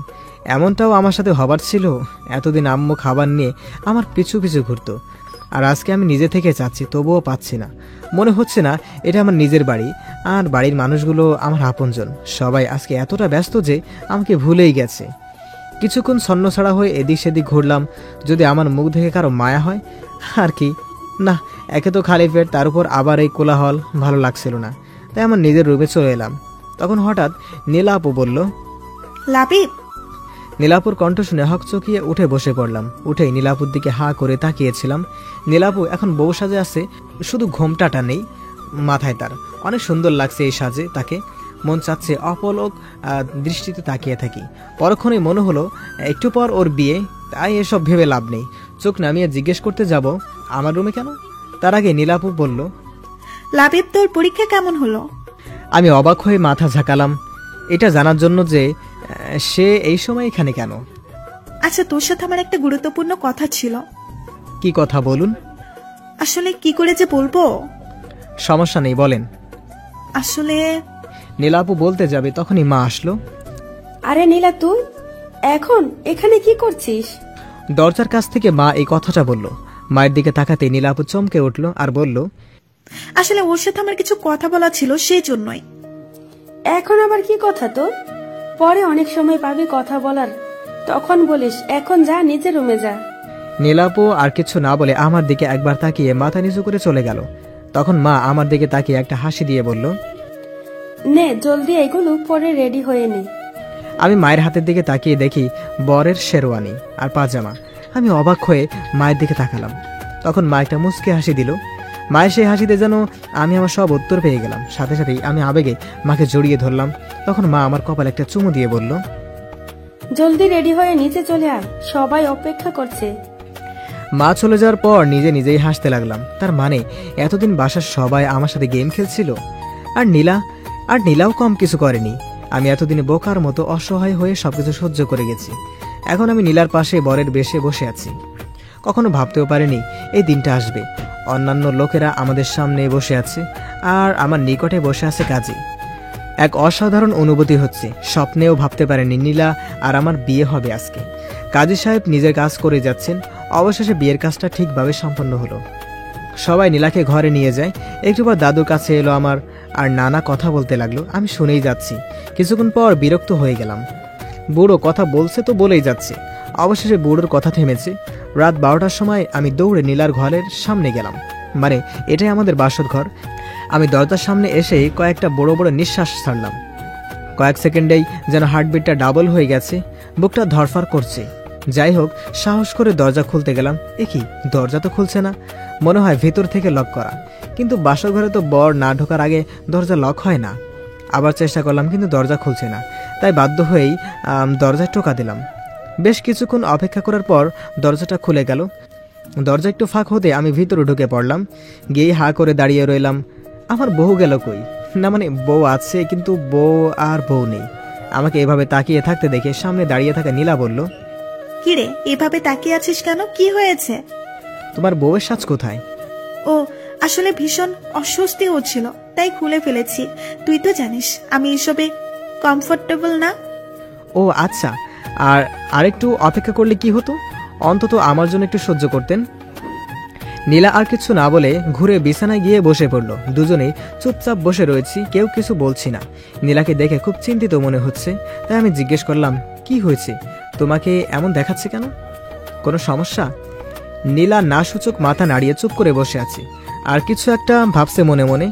আমি ওর দিকে ঘেঁষে বসে ওর হাতটা ধরলাম। নীলা আমাকে অবাক করে দিয়ে হাতটা ছাড়িয়ে নিয়ে উঠে দাঁড়ালো আর এক নাগাড়ে বলতে লাগলো, সরি লাবিব, আমাদের মাঝে কিছু হওয়া সম্ভব না। আমি তোকে স্বামী হিসেবে মেনে নিতে পারবো না।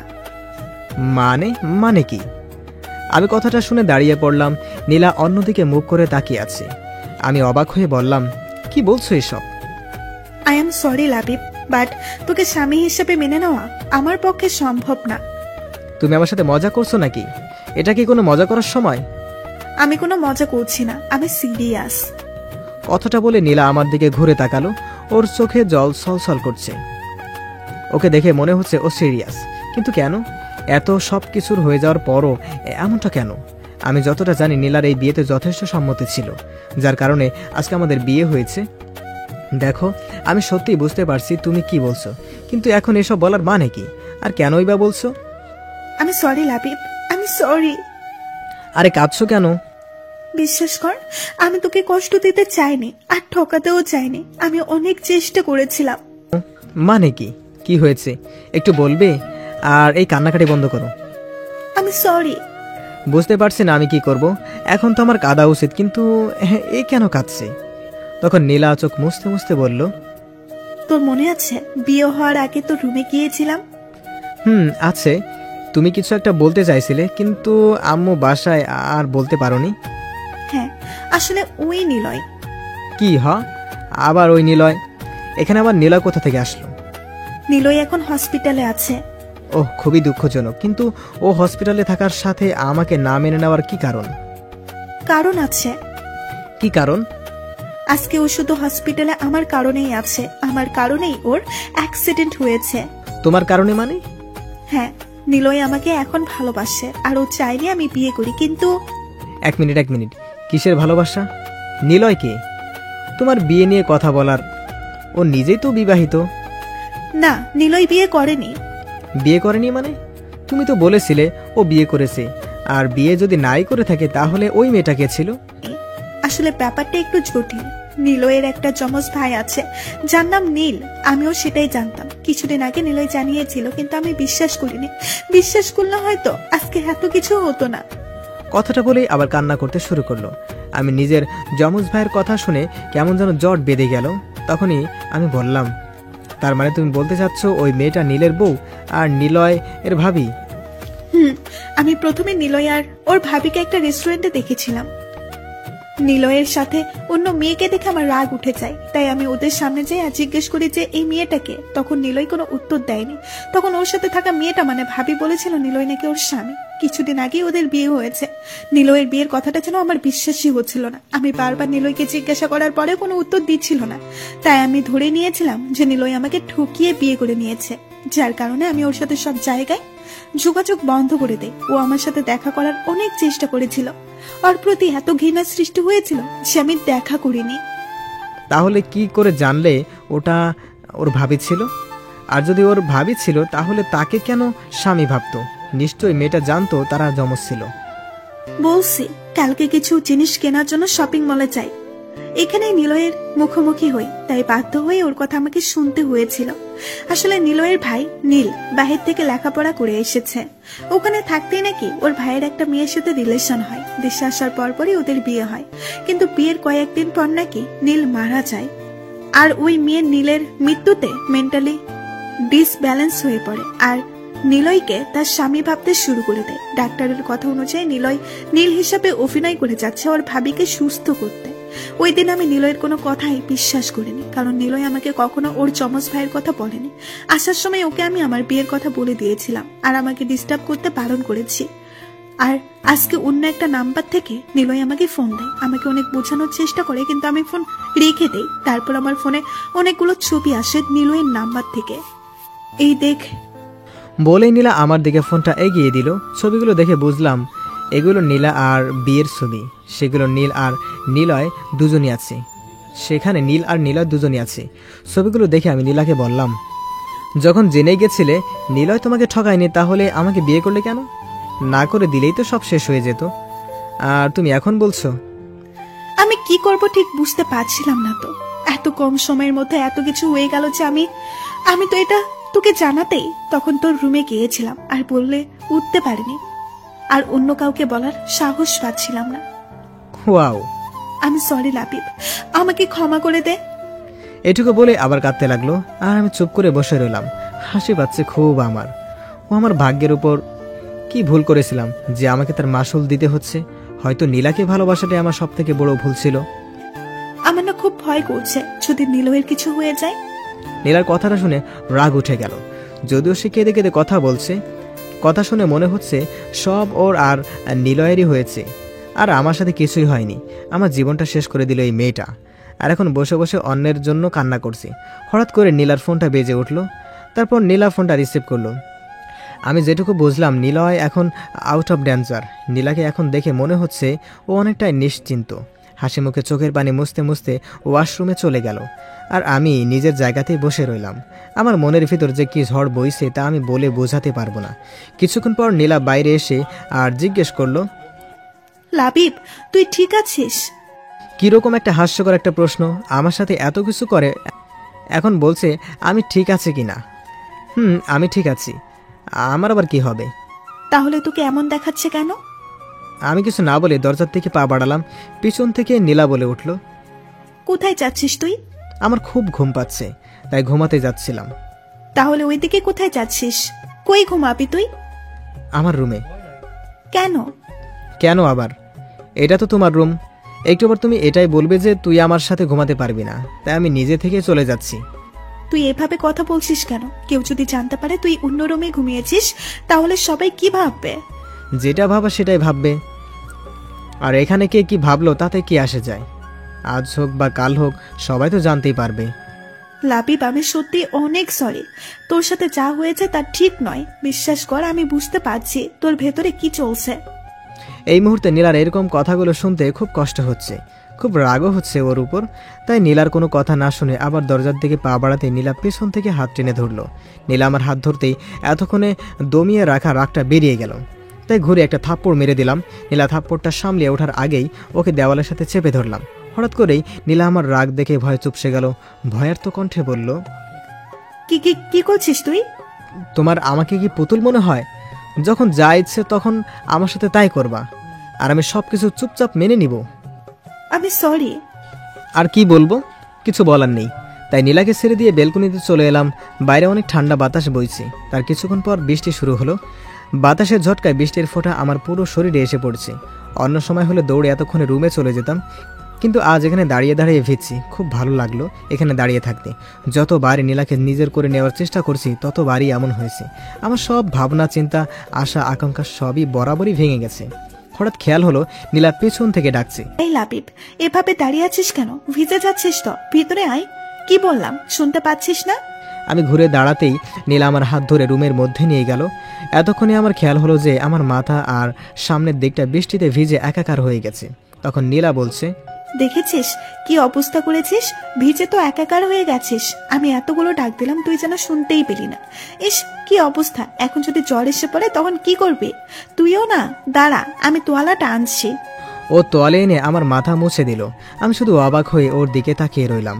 তারপর ও বলল, নে, এবার ওয়াশরুমে গিয়ে জলদি চেঞ্জ করে নে, তা না হলে পরে সমস্যা হবে। তারপর আমি চেঞ্জ করে বাইরে আসতেই নীলা বলল, যা এখন গিয়ে শুয়ে পড়। কিন্তু আমি তা না করে নীলার মুখের দিকে তাকিয়ে বসে রইলাম। এতটুকু সময়ের মধ্যে কি করে স্বাভাবিকভাবে কথা বলছে আমার সাথে। তারপর নীলার ডাকে বিছানায় আসলাম। বিছানায় এসে পাশে খুব সুন্দর করে সাজানো হয়েছে খাটটা। আমি সাথে সাথে খাট থেকে নেমে পড়লাম। আমাকে এইভাবে নামতে দেখে নীলা বলল, কিরে, নেমে পড়লি কেন? ঘুমাবি না? আমার ঘুম নিয়ে আপনাকে চিন্তা করতে হবে না। মানে হঠাৎ করে কি হলো তোর? কিছু না, আর আপনার খাটে আপনি ঘুমান। আমার ঘুম নিয়ে আপনাকে মাথা খাটাতে হবে না। তাহলে তুই কোথায় ঘুমাবি? চিন্তা করবেন না, আমি এখন বাইরে গিয়ে আপনাকে কোনো রকম বিপদে ফেলবো না। এরপর আমি সামনের সোফাতে গিয়ে শুয়ে পড়লাম। নীলাও আমার কথা শুনে চুপ করে দাঁড়িয়ে আছে। কিছুক্ষণ পর নীলা এসে আমাকে নরম সুরে বলল, লাবিব, এই লাবিব, শুনছিস? বলেন, কি বলবেন? তুই কি আমার উপরে রেগে আছিস? না। দেখ, আমি তোকে কষ্ট দিতে চাইনি, কিন্তু কি থেকে কি হয়ে গেল। আমার ঘুম পেয়েছে, দয়া করে ঘুমাতে দিন। কথাটা বলে আমি অন্যদিকে মুখ করে ঘুমিয়ে পড়লাম। সকালে দরজার বাইরে কারো একটা আওয়াজে ঘুম ভেঙে গেল। চোখ খুলতেই দেখলাম আমার শরীরে একটা চাদর দেওয়া। আমি বুঝলাম নীলা দিয়েছে। তখন নীলার দিকে চোখ পড়তেই দেখি এইমাত্র ঘুম থেকে উঠল। তড়িঘড়ি করে দরজা খুলতে গেল। আমি আবার আমার মতো চোখ বন্ধ করে শুয়ে রইলাম। আর কিছুক্ষণ পর নীলা আমাকে ডাকতে লাগলো। নীলার হাত আমার কপালে অনুভব করতেই সোজা আমি উঠে পড়লাম।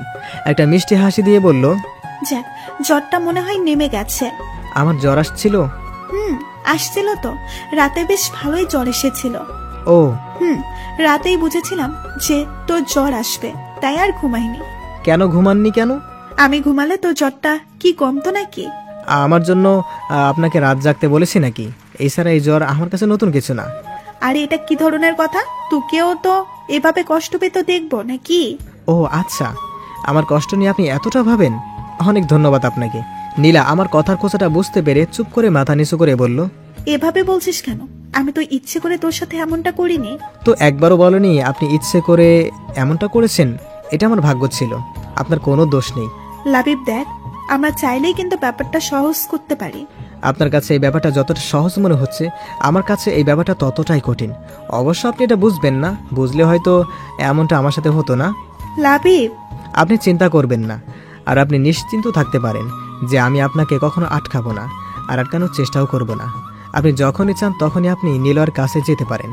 আর একটা কথা, ভবিষ্যতে আমার প্রতি আর দয়া দেখাতে আসবেন না, ওইটা আরও বেশি কষ্ট দেয়। নীলা কিছু বলতে চাচ্ছিল, কিন্তু আমি সোজা ওয়াশরুমে চলে আসলাম। ফ্রেশ হয়ে আসতেই নীলা বলল, আমাদের নিচে যেতে বলে গেছে, তুই দাঁড়া, আমি আসতেছি। তারপর নাস্তা করে আমি ড্রয়িং রুমে বসে আছি। বাকি সবাই বলতে দাদু আর চাচা বসে আছে। বাবা অফিসের জন্য বেরিয়ে গেছেন। আমি ফোন টিপছিলাম। বেশ কিছুক্ষণ পর দাদু আমাকে বলে উঠল, তা দাদু ভাই, কালকে তো তোমার পরীক্ষা ছিল। হুম। আসলে কালকে সবকিছু নিয়ে ব্যস্ত থাকার কারণে তোমাকে জিজ্ঞেস করতে পারিনি। তা কেমন হয়েছে পরীক্ষা? ভালোই। দাদু ভাইয়ের মনটা খারাপ নাকি? কেমন যেন মন মরা লাগছে, আর কথাও ঠিকঠাক বলছো না।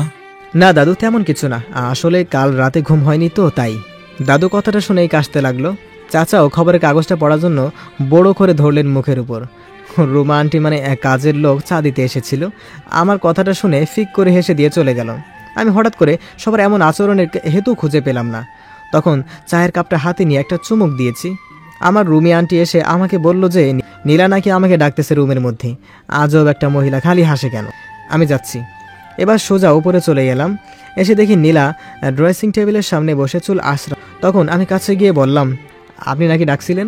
আসলে আমি একটু বের হব। সেটা আমাকে এভাবে ডেকে বলার কি আছে? আপনার ইচ্ছে হয়েছে, আপনি যাবেন। না, আসলে তোকেও আমার সাথে যেতে হবে। আমার কেন যেতে হবে? না, আমি তো এখন হুট করেই বাড়ির বাইরে যেতে পারি না, তুই সাথে গেলে ভালো হতো। কিন্তু যাবেন কোথায়? হসপিটালে। হয়েছে, আমি বুঝতে পেরেছি, আর বলতে হবে না। তারপর আমি রেডি হয়ে নীলার দেওয়া ঠিকানা অনুযায়ী হসপিটালে চলে গেলাম। কিন্তু এখানে আসার পরই নীলা আমাকে অবাক করে দিয়ে আমি গাড়ি থেকে নামার আগে সে দৌড়ে হাসপাতালের ভেতরে চলে গেল। মনে হচ্ছে আমার কথা ভুলেই গেছে। নীলা চলে যাওয়ার পর আমি গাড়িতে বসে রইলাম। ভেবেছিলাম ওর সাথে ভিতরে যাব, কিন্তু আমার সাথে কেন যে এমন ব্যবহার করবে ভাবতেও পারিনি। যাকে আমারও এখানে যাওয়ার কোনো শখ নেই। বেশ খানিকটা সময় গাড়িতে বসে থাকার পর খুব বোর লাগছে, তাই একটু বাইরে বের হয়ে আশপাশটা দেখছিলাম। তখন দেখি নীলা বেরিয়ে আসছে। এতদিন পর দেখা, অথচ তারা তাড়াতাড়ি বেরিয়ে এলো। পরক্ষণে দেখি নীলা তার চোখ মুছতে মুছতে এদিকে আসছে, মনে হচ্ছে কান্না করতেছে। নীলা সোজা এসে গাড়িতে ঢুকে পড়লো, তাই আমিও গাড়িতে এসে বসলাম। উঠেই দেখি নীলার কান্না বেড়ে গেছে। কিছুক্ষণ বসে বসে ওর কান্না দেখার পর জিজ্ঞেস করলাম, এভাবে কাঁদছেন কেন? নিলয় ভাইয়া কি ঠিক নেই? না, ও একদম ঠিক আছে। ডাক্তার বলেছে ও অল্প কিছুদিন পর বাড়িও যেতে পারবে। এটা তো একটা ভালো খবর। তাহলে কাঁদছেন কেন? আমি এত করে রিকোয়েস্ট করলাম, তবুও নিলয়ের সাথে আমাকে দেখা করতে দিল না। ওই মেয়েটা, মানে ওর ভাবি, ও আমাকে ভেতরে ঢুকতে দিলই না। কত করে বললাম, তবুও। ওই মেয়েটা ওর পাশে বসে আছে আর বলেছে ওর স্বামীকে নাকি ও একাই দেখে রাখতে পারবে। আমাকে ওখান থেকে তাড়িয়ে দিল। তারপর নিলয়ের বাবাও বলল চলে যেতে, উনি নাকি চান না হসপিটালে কোনো ঝামেলা করতে। আমি কি ওখানে ঝামেলা করতে গিয়েছিলাম নাকি? আমাকে একবার নিলয়ের সাথে দেখা করতে দিলে তো আমি চলে আসতাম। নীলা আর কিছু বলল না। আমি গাড়ি নিয়ে সোজা হসপিটাল ত্যাগ করলাম। নীলা কিছুক্ষণ নিজের মতো কেঁদে জানালায় হেলান দিয়ে বসে আছে। ঘুম ভেঙে গেল। আমিও সাথে সাথে অন্যদিকে তাকালাম। একটু স্বাভাবিক ভাব এনে কলটা ধরলাম, আর নীলা আমার দিকে তাকিয়ে থেকে বাড়ির ভিতরে চলে গেল। বিকেলের দিকে অফিস থেকে ফিরছিলাম। আপনাদের তো বলাই হয়নি, আমি আমাদের অফিসে বাবা আর দাদুর কথায় জয়েন করেছি। হঠাৎ একটা পার্কের সামনে নীলাকে দেখে থেমে গেলাম। খুব বিচলিত দেখাচ্ছে নীলাকে, মনে হচ্ছে কারোর জন্য অপেক্ষা করছে, আর বারবার কাকে যেন ফোন করছিল, আর প্রত্যেকবার বিরক্তি নিয়ে ফোনটা কান থেকে নামিয়ে নিচ্ছিল। আমি ভাবলাম ওর হয়তো কোনো সমস্যা হয়েছে, তাই গাড়ি থেকে নেমে ওর দিকে এগোতে। এই 2 মাসে আমরা নিজেদের মতো গুছিয়ে নিয়েছি। এখন আর কোনো প্রবলেম হয় না। মানে প্রথমে প্রবলেম হতো নীলার সাথে এভাবে থাকতে, আবার পরিবারের সামনে ভালো বউ বরে নাটক করতে। এখন আমরা যে বিয়ে করে নিলেই তো পারে, এতে আমি একেবারের জন্যই মুক্তি পেয়ে যেতাম। এসব নাটক আর ভালো লাগছে না। আসলে এটা পারলে ওরা এতদিন করেই ফেলতো, কিন্তু আইনের কারণে পারছে না। আগে তো আমার থেকে ডিভোর্সটা নিতে হবে, আর 6 মাস না হলে ডিভোর্সটা হবে না। এক কথায় 3 জনই ঝুলে আছি সময়ের বাঁধনে। সময় শেষ হলে সবাই মুক্তি। রুমে ঢুকেই ফ্রেশ হয়ে বিছানায় বসলাম। তখন চোখ পড়ল ফ্লোরে থাকা কাগজের দিকে। আমি উঠে গিয়ে কাগজটা হাতে নিলাম। সেখানে কিছু লেখা আছে, তাই কাগজটা উল্টে। প্রিয় নীলা, কিছুদিন থেকে আমি তোমাকে একটা কথা বলবো, কিন্তু বলে উঠতে পারতেছি না। যদিও এটা তোমাকে এখন বলা জরুরি। যতবারই বলতে গেছি ততবারই আটকে গেছি কোন না কোনো কারণেই। আমি ওটা বুঝতে পেরেছি যে আমি এই কথাগুলো তোমার সামনাসামনি বলতে পারবো না, তাই বাধ্য হয়ে এই চিঠিটা লিখছি। আমি জানি তুমি এই চিঠিটা পড়লে হয়তোবা রাগ করবে, নয়তোবা কষ্ট পাবে। আমি আগেই সেজন্য ক্ষমা চেয়ে নিচ্ছি। আসলে কথাটা হলো, আমি মনে করি আমাদের এখন একটা সিদ্ধান্ত নিতে হবে, কিন্তু তার আগে তোমাকে কিছু জানিয়ে দেওয়া দরকার। আমার ভাই নীল ও তার বউ সম্পর্কে তুমি তো সবই জানো। নীলের বউ আবেদা আমাকে নীল ভাবে। জানো, আমি ভেবে পাচ্ছি না একটা মানুষ কি করে একজনকে এতটা ভালোবাসতে পারে। তার ভালোবাসার মানুষ যে আর নেই সে তা বিশ্বাসই করে না। যে কয়দিন আমি হাসপাতালে থেকেছি আমি বুঝেছি যে আদিবা মেয়েটা কত সহজ সরল। ওর মনে যেন শুধু ভালোবাসা আর কিছুই নেই। ওর সবটুকু ভালোবাসা দিয়ে আমাকে খুব যত্ন করে সুস্থ করে তুলেছে। এক মুহূর্তের জন্য সে আমাকে একা ফেলে যায়নি। সবসময় আমার পাশেই ছিল। ভাবতে পারছো তার মানে কি পরিমাণ ভালোবাসা আছে? যদিও আমি জানি এই ভালোবাসাটা আমার জন্য নয়, নীলের জন্য। আর কি জানো, আমি তার এই ভালোবাসাকে ভালোবেসে ফেলেছি নিজের অজান্তেই। আর আমি এটা চাই না কখনো আদিবাই সত্যটা কখনো জানুক যে তার নীল মারা গেছে। আমি ওকে কষ্ট পেতে দেখতে পারবো না। আমি সারা জীবন ওর সাথে নীল হয়ে থাকতে চাই। আশা করছি তুমি বুঝতে পারছো আমি কি বুঝতে চেয়েছি। দেখো, এটাই হয়তো আমাদের ভাগ্যে ছিল। তা না হলে দেখো, তুমি আমাকে অন্য একটা মেয়ের সাথে দেখে ভুল বুঝলে, আর সত্যিটা না শুনেই তুমি বিয়ে করে নিলে বা বিয়ে হয়ে যায়। এত কিছু হয়তো এজন্যই হয়েছে। আর তাছাড়া লাবি তোমাকে ভালোবাসে, আর আমাদের এটাই মেনে নেওয়া উচিত। এটাই আমাদের সবার জন্য ভালো হবে। আমাকে ক্ষমা করে দিও, আমি তোমাকে না জানিয়ে আদিবাকে বিয়ে করে নিয়েছি। দেখো, লাবিব তোমার বিয়ে করা স্বামী, আর বিয়েটা কোনো ছেলে খেলা নয়। আর আমি চাই তুমি লাবিবকে নিয়েই শুয়ে থাকো। ইতি, নিলয়। চিঠিটা পড়ার পর আমি কিছুক্ষণ স্থির হয়ে বসে রইলাম। চিঠিটার কথাগুলো কেন জানি বিশ্বাস হচ্ছে না। তাই চিঠিটা আবার ফার্স্ট টু লাস্ট পড়লাম। না, সব তো ঠিকই আছে। তার মানে চিঠিটার এই মানে বোঝায় যে নিলয় আর নীলার সাথে সম্পর্ক রাখতে চায় না, সে বিয়ে করে নিয়েছে আর নীলাকে বলে দিয়েছে আমার সাথে সুখে থাকতে। ওয়াও!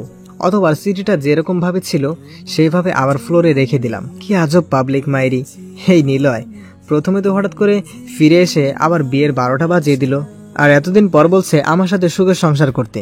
What a jokes! তাহলে এবার নীলা কি করবে? আমার কাছে ফিরে আসবে? ফিরে আসলেই বাকি, আমি আর নিজেকে কষ্ট দিতে চাই না। এমনিতে এই মেয়ে আমার 16 আনা জীবনের 12 আনায় শেষ করেছে, বাকিটা আঁকড়েই আমি বেঁচে আছি। আর নয়, কিন্তু নীলা কি এত সহজে এত কিছু মেনে নেবে? মনে হয় না। আমি কেন এত চিন্তা করছি? ওদের বিষয় ওরাই বুঝে নেবে, আমি না হয় আমার মতোই থাকি। হঠাৎ মনে প্রশ্ন জাগলো, চিঠিটা এভাবে পড়ে আছে কেন? নীলা কি চিঠিটা পেয়েছে? না না, চিঠিটা যখন নীলার জন্য এসেছে তখন সে নিশ্চয়ই পেয়েছে। আর এজন্যই হয়তো নীলা বাইরে ওই পার্কে গেছে নিলয়ের সাথে দেখা করতে। যদি তাই হয় তবে এই চিঠিটা এইভাবে কেন রেখে গেল? অন্য কেউ যদি এটা দেখতে পেত তাহলে বড় ধরনের সমস্যা হতো। নাকি এটা ভুল করে এখানে পড়ে গেছে, কি জানি। অতঃপর আমি ওয়াশরুমে গেলাম ফ্রেশ হতে। চিঠিটা তার জায়গাতেই পড়ে আছে। কিছুক্ষণ পর বের হয়ে দেখি নীলা চলে এসেছে, হাত দিয়ে মুখ ঢেকে বিছানা কিনারায় বসে আছে। আমি কাছে গিয়ে হালকা একটু কাশতেই নীলা চমকে উঠে দাঁড়িয়ে পড়লো। কি হলো? ওর এভাবে চমকানোর কি আছে? তাকিয়ে দেখি ওর চোখ মুখে অন্যরকম হয়ে আছে, মনে হয় কেঁদেছে। তখন আমি জিজ্ঞেস করলাম, কোনো সমস্যা? নীলা শুধু মাথা নাড়িয়ে উত্তর দিয়ে আবার আগের জায়গায় বসলো। আমার দিকে কেমন করে যেন তাকিয়েছিল। আর তখনই আমার চোখ ফ্লোরের দিকে যায়, দেখি চিঠিটা নেই। মনে হয় নীলা রুমে এসেই চিঠিটা কুড়িয়ে নিয়েছে। আমি পানি খাবার জন্য টেবিলের দিকে যাচ্ছিলাম, কিন্তু লক্ষ্য করলাম নীলা বারবার আমার দিকে তাকাচ্ছে। ও কি বুঝে গেছে আমি চিঠিটা পড়েছি, নাকি অন্য কোনো কারণ? ওর এইভাবে তাকানো আমার খুব অস্বস্তি লাগছিল, কিন্তু আমি নিজেকে যতটা সম্ভব স্বাভাবিক রেখে নিজের কাজে মনোযোগ দিলাম। টেবিলে বসে বইয়ে মুখ গুজে বসে আছি সে অনেকক্ষণ ধরে, কিন্তু মনোসংযোগ দিতে পারছি না। তার কারণটা হলো নীলা। অন্যদিন এই সময়টা নীলা ঘুমায়, নয়তো বই পড়ে, কিন্তু আজকে কিছুই করেনি, বসে বসে কি জানি ভাবছিল। তখন নীলা হঠাৎ করে উঠে বাইরে চলে গেল। তখন আমি ওর যাবার দিকে একবার তাকিয়ে আবার বইয়ে মনোযোগ দিলাম। সকালে ঘুম থেকে উঠে খেয়ে দিয়ে আমি বেরিয়ে গেলাম। নীলাকে নিয়ে একটু ভাবনায় আছি এখনো। আসলে আমি ভেবেছিলাম নীলা কাল রাতেই আমাকে কিছু হয়তো বলবে, কিন্তু কিছুই বলেনি, সম্পূর্ণ চুপচাপ ছিল। আর রাতে আমার ঘুম ভেঙে গিয়েছিল নীলার গলার আওয়াজে। উঠে দেখি নীলা বেলকনিতে দাঁড়িয়ে ফোনে কথা বলছিল খুব করুণ স্বরে, আর কান্নাও করছিল। আমি বুঝেই নেই ও হয়তো নীলার সাথে কথা বলছিল। কিছুক্ষণ পর নীলা ঘরে এসে আবার কান্নাকাটি শুরু করে। আমি ওর কান্না শুনতে শুনতে ঘুমিয়ে পড়েছিলাম। সকালে ঘুম থেকে উঠে ওর সাথে আমার কোনো প্রকার কথা হয়নি। ক্যাম্পাসে বসে বন্ধুদের সাথে আড্ডা দিচ্ছিলাম, তখন মা কল দিল। মা ফোন দিয়েই জলদি করে হাসপাতালে যেতে বলল। আমি কোনো প্রশ্ন করার আগেই মা ফোন কেটে দেয়। হাসপাতালে কেন? কারো কিছু হয়েছে নাকি? অতঃপর হাসপাতালের দিকে রওনা দিলাম। হাসপাতালে গিয়ে দেখি দাদু, বাবা, মা, চাচা সবাই দাঁড়িয়ে আছে, কিন্তু নীলা নেই। তাহলে নীলার কিছু হয়েছে নাকি? কথাটা ভাবতে আমার বুকের ভেতরটা কেমন জানি হুমড়িয়ে উঠল। আমি সবার সামনে পৌঁছাতেই চাচিমা আমাকে জড়িয়ে ধরে কান্না করতে লাগলো। আমি ভ্যাবাচাকা খেয়ে দাঁড়িয়ে রইলাম। তখন জিজ্ঞেস করলাম, কি হয়েছে? বলল নীলা সুইসাইড করেছে, আর ভিতরে তারই চিকিৎসা চলছে। আমি চাচিমাকে ছাড়িয়ে এক কোনায় গিয়ে দাঁড়িয়ে পড়লাম। নীলা আত্মহত্যা করতে গেল কেন? তাহলে কি ওই সিটির কথাগুলোর জন্য করেছে? নীলার জন্য এত টান? ভালোবাসায় কি না হয়?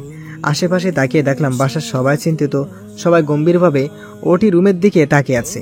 আমার নীলার জন্য চিন্তা হচ্ছে কিনা তা জানি না, তবে ভিতরে ভীষণভাবে অস্থিরতা অনুভব করছি। শ্বাস যেন বন্ধ হয়ে আসছে।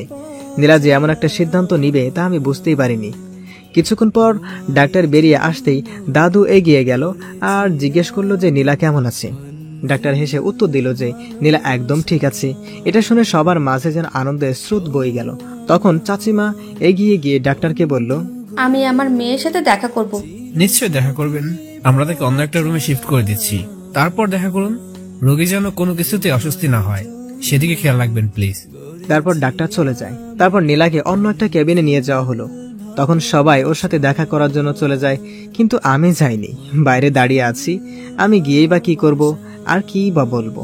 মনে হয় না এখানে আমার কিছু বলার অধিকার আছে। নীলা এখন সুস্থ আছে, এটাই অনেক। তখন মা এসে বলল, কি রে, তুই যাবি না নীলার সাথে দেখা করতে? হ্যাঁ যাব তো, সবাই আসুক, দেখা করে তারপর যাচ্ছি।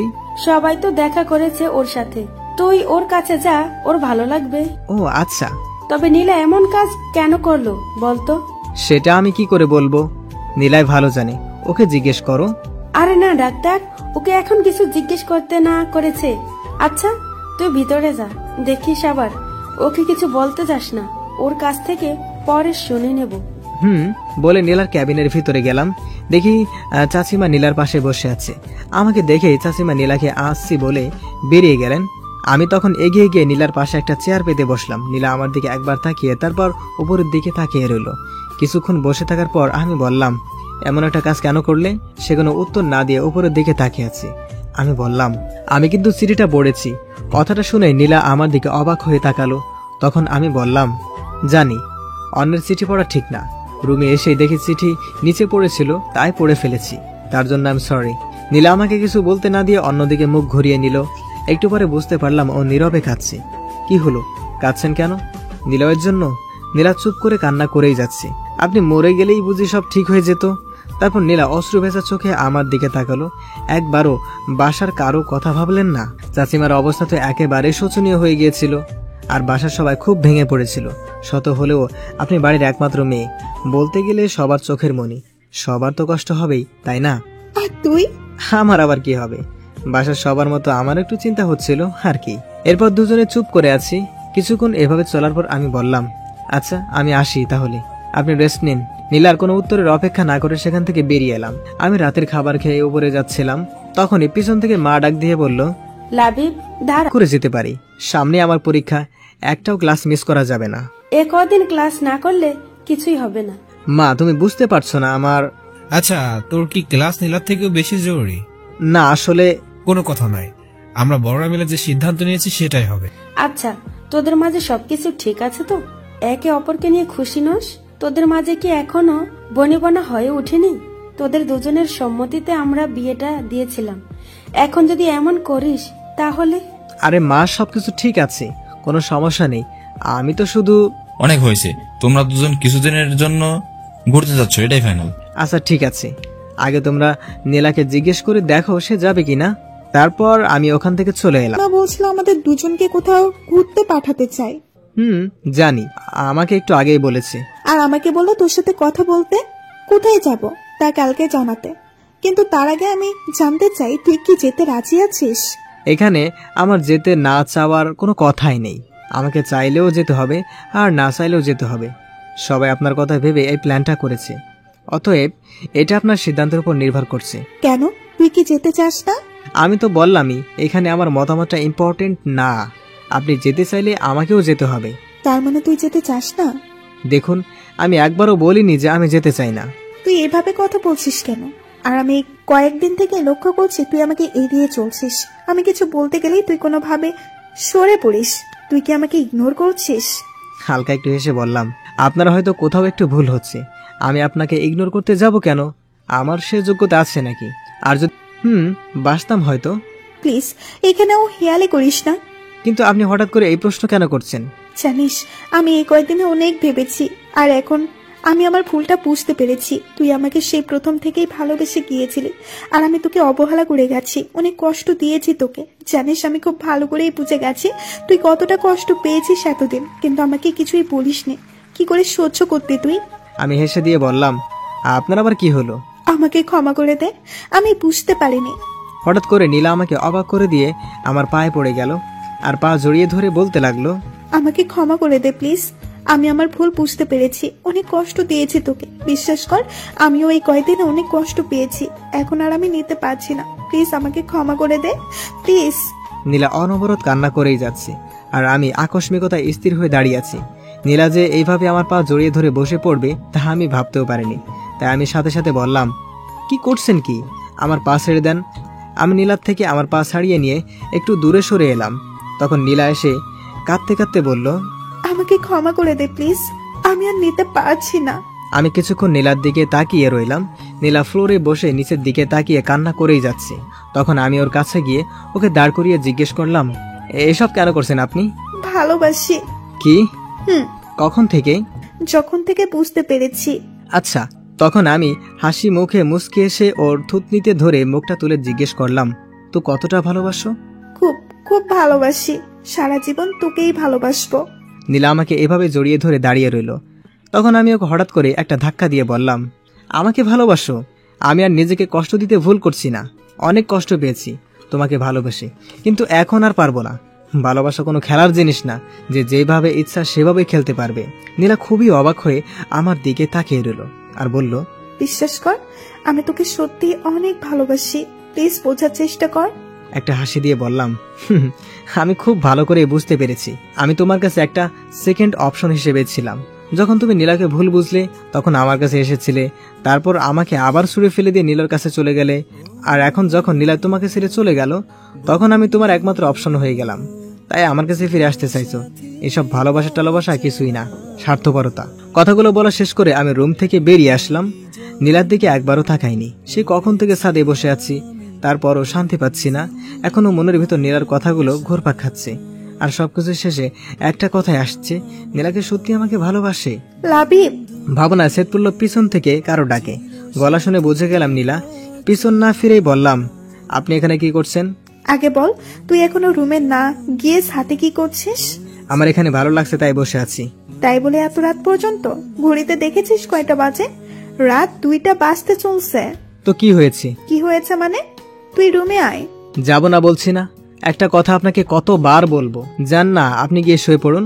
আমি তো যাবই, কিন্তু তুই এখান থেকে কি করবি শুনি? দাঁড়িয়ে থাকবো। সারা রাত দাঁড়িয়ে থাকতে পারবি? বোর হয়ে যাবি না? না। আচ্ছা ঠিক আছে, তাহলে আমিও না হয় তোর সাথে এখানেই দাঁড়িয়ে থাকবো। কথাটা বলে নীলা আমার বাম হাতটা জড়িয়ে ধরে কাঁধে মাথা রেখে বলল, তুই চাইলে সারা রাত থাকবো, শুধু তুই আর আমি। নীলার এরকম আচরণে খুবই বিরক্ত লাগছিল, তাই রেগে গিয়ে ওকে একটা ধাক্কা দিলাম। ধাক্কাটা বোধহয় একটু জোরেই দিয়ে ফেলেছি। এমন সময় ধাক্কা খেয়ে নীলা ভারসাম্য রক্ষা করতে না পেরে একটু দূরে গিয়ে নিচে পড়ে গেল। ধাক্কা দিয়েই আমি রাগী গলায় বললাম, দয়া করে এই নাটকগুলো আর আমার সাথে করবেন না, সহ্য হয় না আমার। আর প্লিজ দয়া করে এখান থেকে চলে যান, আমাকে একটু একা থাকতে দিন, একটু শান্তিতে থাকতে দিন। তারপর আমি অন্যদিকে ঘুরে দাঁড়ালাম। কিছুক্ষণ পর আমি অনুভব করলাম যে আমার পিছনে আবারও কেউ একজন দাঁড়িয়ে রয়েছে। তার মানে নীলা এখনো যায়নি। আপনার সমস্যা কি? আমাকে কি একটু শান্তি দিবেন না? যান এখান থেকে। একটা কথা আপনাকে আর কতবার বলবো। তারপর ঘুরে তাকিয়ে নীলার দিকে তাকাতেই আমার কথা বন্ধ হয়ে গেল। তাকিয়ে দেখি নীলা অজ্ঞান হয়ে নিচে পড়ে গেছে আর ওর কপাল থেকে রক্ত পড়ছে। আসলে তখন নীলাকে ধাক্কা দিয়েছিলাম, তখনই মনে হয় ওর কপালটা দেওয়ালের সাথে ধাক্কা খায় ও আঘাত পায়, তাই সে অজ্ঞান হয়ে পড়ে যায়। কি করলাম আমি এটা?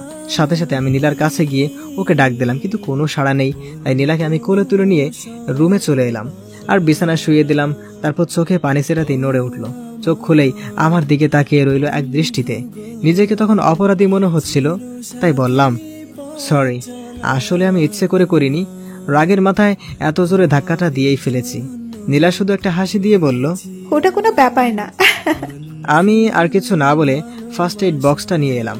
তুলোতে অ্যান্টিসেপটিক নিয়ে যেই ওর কপালে ক্ষতস্থানে লাগাতে যাব, তখন নীলা আমার হাত ধরে বসে আর করুণ স্বরে বলে, তুই কি সত্যি এখন আর আমাকে ভালোবাসিস না? দেখুন, এখন এসব বলার সময় না, আপনার ক্ষতস্থানটা পরিষ্কার করে ব্যান্ডেজ করতে দিন।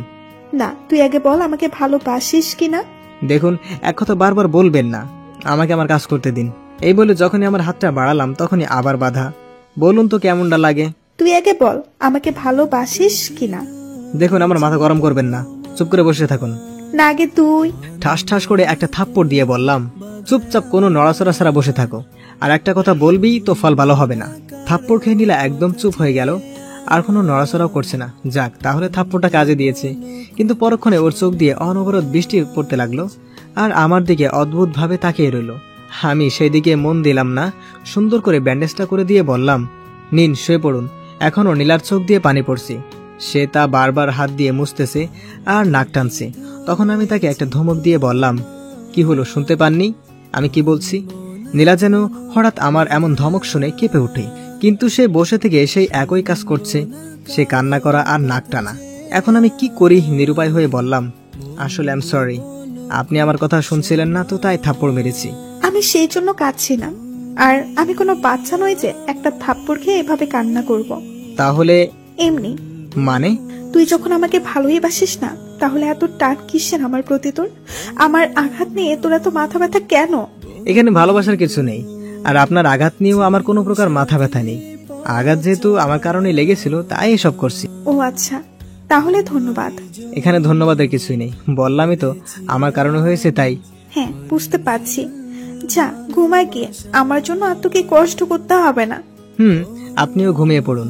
আমার ঘুম নিয়ে তোকে ভাবতে হবে না। আমিও আর কিছু বললাম না, সোজা সোফাতে গিয়ে শুয়ে পড়লাম, আর সাথে সাথে এক লাফে উঠে গেলাম। এ কি, সোফা ভিজা কেন? এখানে পানি কই থেকে এলো? আমাকে বলছিস? এখানে তো আপনি ছাড়া আর কেউ নেই। হ্যাঁ, আপনাকে বলছি, এখানে পানি কই থেকে এলো? আমি কি জানি, হয়তো রুমে বৃষ্টি পড়েছে, নয়তোবা বিড়ালে হিসু করে দিয়েছে। মজা করছেন আমার সাথে? একদম না। আচ্ছা, তোর সোফাতে ভেজা, তাহলে তুই ঘুমাবি কই? তুই তো আর বিড়ালের হিসু করা জায়গাতে ঘুমাতে পারিস না, আর তোকে তো আবার জলের অ্যালার্জি আছে। এক কাজ কর, আজ রাতে তুই না হয় আমার সাথে খাটেই ঘুমাতে পারিস, আমার কোনো প্রবলেম নেই। দরকার নেই, আপনাকে আমার জন্য কষ্ট করতে হবে না। আমি না হয় ছাদের রুমে ঘুমাবো, নয়তো বা এই ফ্লোরেই। তোর ছাদের রুমে তো কালকে আম্মু তালা লাগিয়ে দিয়েছে, আর তুই ফ্লোরে ঘুমাবি? সেই সাহস আছে তোর? সমস্যা নাই আমার তোর সাথে ঘুমাতে, আমার খাটটা যথেষ্ট বড়ই আছে। কি ঝামেলায় পড়লাম রে বাবা, ফ্লোরেও ঘুমাতে পারবো না, কারণ অ্যালার্জি। তখনই সামনে নীলার দিকে তাকিয়ে দেখলাম আমার মুখের দিকে তাকিয়ে মুখ টিপে টিপে হাসতেছে। বাহ, ভালোই মজা নিচ্ছে। আমার কাছে আর দ্বিতীয় কোনো অপশন নেই, তাই চুপচাপ বিছানায় উঠতে যাচ্ছিলাম। তখনই নীলা বলল, ওই দাঁড়া দাঁড়া। কি হলো? আগে যা ওয়াশরুমে গিয়ে কাপড় চেঞ্জ করায়, পেছনটা একেবারে ভিজে গেছে। তাকিয়ে দেখি সত্যি সত্যি ভিজে গেছে। লজ্জার ব্যাপার, পেছনটা শুধুই ভিজেছে। তাই চুপচাপ ওয়াশরুমে গিয়ে কাপড় চেঞ্জ করে এসে বিছানায় শুতে নীলা কঠিন কণ্ঠে বলল, এই শোন, বিছানায় থাকতে দিয়েছি বলে একদম আমার ধারে কাছেও ঘেঁষতে চেষ্টা করবি না। কোন রকম সুযোগ নেওয়ার চেষ্টা করলে কিন্তু। এই শুনেন, আমার ক্যারেক্টার না এতটা লুজ না, আশা করি এতদিনে আপনার বুঝতে পেরেছেন।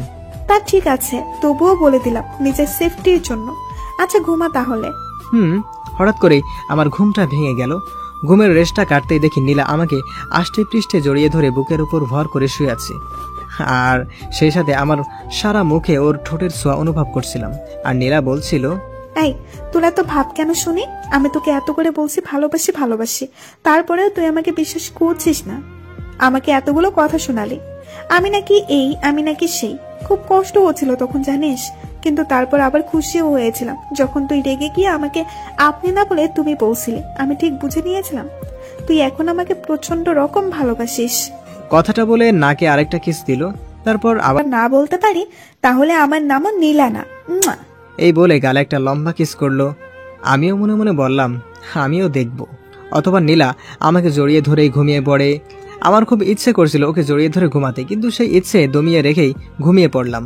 লাবিব, এই লাবিব, ওঠ ওঠ না। ঘুম ঘুম চোখে বললাম, কি হলো, ডাকছেন কেন? আমি ওয়াশরুমে যাব। তো যান না, আমাকে কেন ডাকছেন? কেন, ঘুমাতে দেন তো। কিন্তু তুই যদি আমাকে এভাবে জড়িয়ে ধরে রাখিস আর যদি ছেড়ে না দিস, তাহলে যাব কি করে বলতো? নীলার কথা শুনেই খেয়াল হলো যে আমি নীলাকে জড়িয়ে ধরে শুয়ে আছি। সাথে সাথেই ওকে ছেড়ে দিয়ে প্রায় লাফিয়ে পিছিয়ে গেলাম, আর এতটাই পিছিয়ে গেছে যে ধূপ করে খাট থেকে নিচে পড়ে গেলাম। আমি নিচে পড়ে যেতে সাথে সাথে নীলা আমার দিকে এগিয়ে এলো, আর আমাকে নিচে পড়ে যেতে দেখেই হৃদয় করা মাতাল করা হাসিটা দিল। কতদিন এই হাসিটা শুনিনি। খাটের কিনারায় বসে নীলা হাসতেই চলেছে। প্রথম প্রথম হাসিটা ভালো লাগছিল, কিন্তু যখন ননস্টপ হেসেই যাচ্ছে তখন গিয়ে আমার ইজ্জতে লাগলো। আমি উঠে দাঁড়িয়ে বললাম, এভাবে হাসার কি আছে? চুলে শুধু শরীরে একটা তোয়ালে পেঁচিয়ে পিছন ফিরে দাঁড়িয়ে আছে। হঠাৎ এমন দৃশ্য দেখে আমি ভ্যাবাচাকা খেয়ে গেলাম, কিন্তু তারপর মুগ্ধ চোখে নীলার দিকে তাকিয়ে রইলাম। নীলা তোয়ালে খুলে শাড়ি পরতেছে।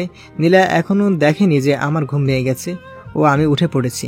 নীলা শাড়ি পরা প্রায় শেষ, কাঁধের একপাশে শাড়ির আঁচল ফেলে দিয়ে পিছন ঘুরতে আমার দিকে চমকে উঠে বলল, তুই কখন উঠলি? হঠাৎ করে নীলার এভাবে ঘুরে দাঁড়ানোতে আমি কিছুটা ভয় পেয়ে গেলাম। গলা দিয়ে কথা বের হচ্ছে না, কোনো রকমে বলতে গেলাম তাও তালগোল পাকিয়ে গেল। কখন উঠলাম? এই তো এইমাত্র। হ্যাঁ, এখনই উঠছি।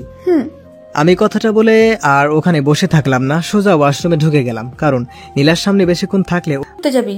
নীলা বিন্দুমাত্র না ভেবে সোজা সাপটা উত্তর দিল, না আম্মু, আমরা কোথাও যাব না এখন। সে কি রে, কাল রাতেই তো বললি তুই কোথাও ঘুরতে যাবি আর সকালে আমাদের জানাবি। তার মানে লাবিব তোকে কিছু বলেছে? এই লাবিব, তুই ওকে কিছু বলেছিস? আমি কিছু বলার আগেই নীলা বলল, না না কাকিমা, ওরা আর কি বলবে, আমি যাব না এখন। কেন ভালো লাগে না? সারাদিন কি শুধু ঘরে বসে থাকতেই ভালো লাগে? না আসলে মানে। নীলা যেন এরপরে আর কিছুই বলতে পারছিল না। ওই সময় নীলার মুখটা দেখে আমারই কেমন যেন লাগলো, তাই আমি বললাম, মা আমরা যাচ্ছি।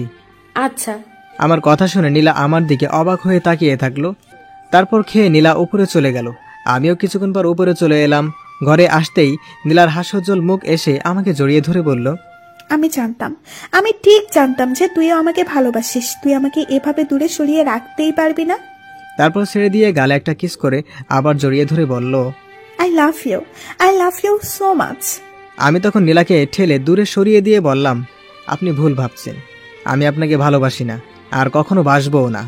নীলার মুখ নিমিষেই কালো হয়ে গেল আর বলল, ভালো না বাসলে তুই আমার সাথে ঘুরতে যেতে রাজি হলি কেন? তারপর নীলা একটা হাসি দিয়ে বলল, তুই আমার সাথে মজা করছিস না, আমাকে ভয় পাওয়ানোর চেষ্টা করছিস তাই না? দেখ, এরকম মজা একদম ভালো না, আমার কষ্ট হয় না বুঝি। কথাটা বলে আবারও হাসি মুখে আমাকে জড়িয়ে ধরে বলল, বাট আই লাভ ইউ। আর হ্যাঁ, ফোন কেটে দেই। আমি বাসাতে এসে সোজা উপরে এলাম, দেখি নীলা বসে আছে আর আমাকে দেখে কাছে এসে বলল, এত দেরি কেন হলো? আপনাকে তো আমি কারণ বলেছিলাম ফোনে, তাহলে এই প্রশ্ন করার মানে কি? ও সরি, তুই ফ্রেশ হয়ে নে, আমি তোর জন্য খাবার আনছি। কথাটা বলেই বেরিয়ে গেল। বলতেও পারলাম না যে খেয়ে এসেছি। কিছুক্ষণ পর নীলা খাবার নিয়ে রুমে আসতেই বললাম, আমি খেয়ে এসেছি। কি? আমি তো। নীলা মন খারাপ করে খাবারের প্লেটটা নিয়ে চলে যাচ্ছিল। তখন আমি বললাম, আচ্ছা আপনি খেয়েছেন? সেটা জেনে তুই কি করবি? যেটা বলছি সেটার উত্তর দিন। না। কেন? আসলে আমি ভেবেছিলাম তুই আসলে একসাথে খাবো, কিন্তু তুই তো। ও আচ্ছা, আপনি তাহলে খেয়ে নেন। নীলা চোখ মুছতে মুছতে সিরিয়াস ভাবে বলল, আজকে তোকে স্পষ্ট ভাবে বলতেই হবে, তুই আমাকে ভালোবাসিস কিনা বল। কি হলো, কথা বলছিস না কেন বল? শান্ত গলায় বললাম, না বাসি না। নীলা কথাটা শুনেই আবার কান্নায় ভেঙে পড়ল আর বলল, তুই আবারও মিথ্যে কথা বলছিস। এরকম কান্না দেখে আমার হাসি পেয়ে গেল। না, অনেক হয়েছে, আর না, আরো কাঁদলে সমস্যা হয়ে যাবে। তাই আমি নীলাকে কাছে টেনে নিয়ে বুকে নিয়ে বললাম, হালে বাবালে আর কাঁদে না, আর কাঁদে না বাবু, ঠিক আছে ঠিক আছে, আমি আর তোমার সাথে এরকম করব না, সরি। এবার নীলার কান্না দেখে কি বুকে মাথা রেখে কাঁদতে কাঁদতে আমার শার্টটা ভিজিয়ে দিল। অনেক কষ্টে শান্ত করার পর নীলা নাক টানতে টানতে বলল, তাহলে বলো, আমাকে ভালোবাসো? ভালোবাসি তো, খুব ভালোবাসি। তাহলে আমার সাথে এমন করছিলে কেন? সেজন্য সরি। আমার বাবুই পাখিটা। কথাটা বলে কপালে একটা চুমু দিলাম। তখন নীলা বলল, আর আমার সাথে এমন করবে না তো? না, একেবারেই না। তাহলে আমাকে শক্ত করে জড়িয়ে ধরো। তখন আমি নীলাকে নিজের বাহু ডোরে আবদ্ধ করে নিলাম। নীলাও আমাকে তার সমস্ত শক্তি দিয়ে জড়িয়ে আছে। মনে হয় আমি ছাড়া পেলে কোথাও পালিয়ে যাব। তখন আমি নীলাকে বললাম, এই শুনছো, মেঘ ডাকছে, মনে হয় বৃষ্টি আসবে। আসতে দাও। তুমি জানো আমার তোমার সাথে বৃষ্টিতে ভেজার অনেক শখ। ওহ তাই বুঝি, কিন্তু আমার তো আবার বৃষ্টিতে অ্যালার্জি। নীলা সেটা টের পেয়েই আমাকে ভিতরে নিয়ে যেতে চাইলো। তখন আমি ওকে শক্ত করে জড়িয়ে ধরে ছাদের দাঁড়িয়ে রইলাম। তখন নীলা অবাক হয়ে বলল, এই কি করছো? তুমি ভিজে যাচ্ছ তো, চলো ভেতরে চলো। না। কেন? তোমার সাথে বৃষ্টিতে ভিজবো। কিন্তু তোমার সমস্যা হবে, জ্বর আসবে তো। আসলে আসতে দাও, তুমি আছো কি করতে? এই বলে আমি নীলার ঠোঁটে একটা লম্বা লিপ কিস করলাম। তারপর নীলা আর কিছু বলেনি। এরপর আমরা হারিয়ে গেলাম ভালোবাসার পরম সাগরে। শুরু হলো আমাদের নতুন ইনিংস। তো আজকের এই গল্পটি এই পর্যন্তই ছিল। গল্পটি কেমন লাগলো তা অবশ্যই কমেন্ট করে জানাবেন। আর নতুন নতুন ভালোবাসার গল্প পেতে আমাদের ইটস রাব্বি 71 চ্যানেলটি অবশ্যই সাবস্ক্রাইব করে রাখুন। সকলে ভালো থাকবেন, সুস্থ থাকবেন। আল্লাহ হাফেজ।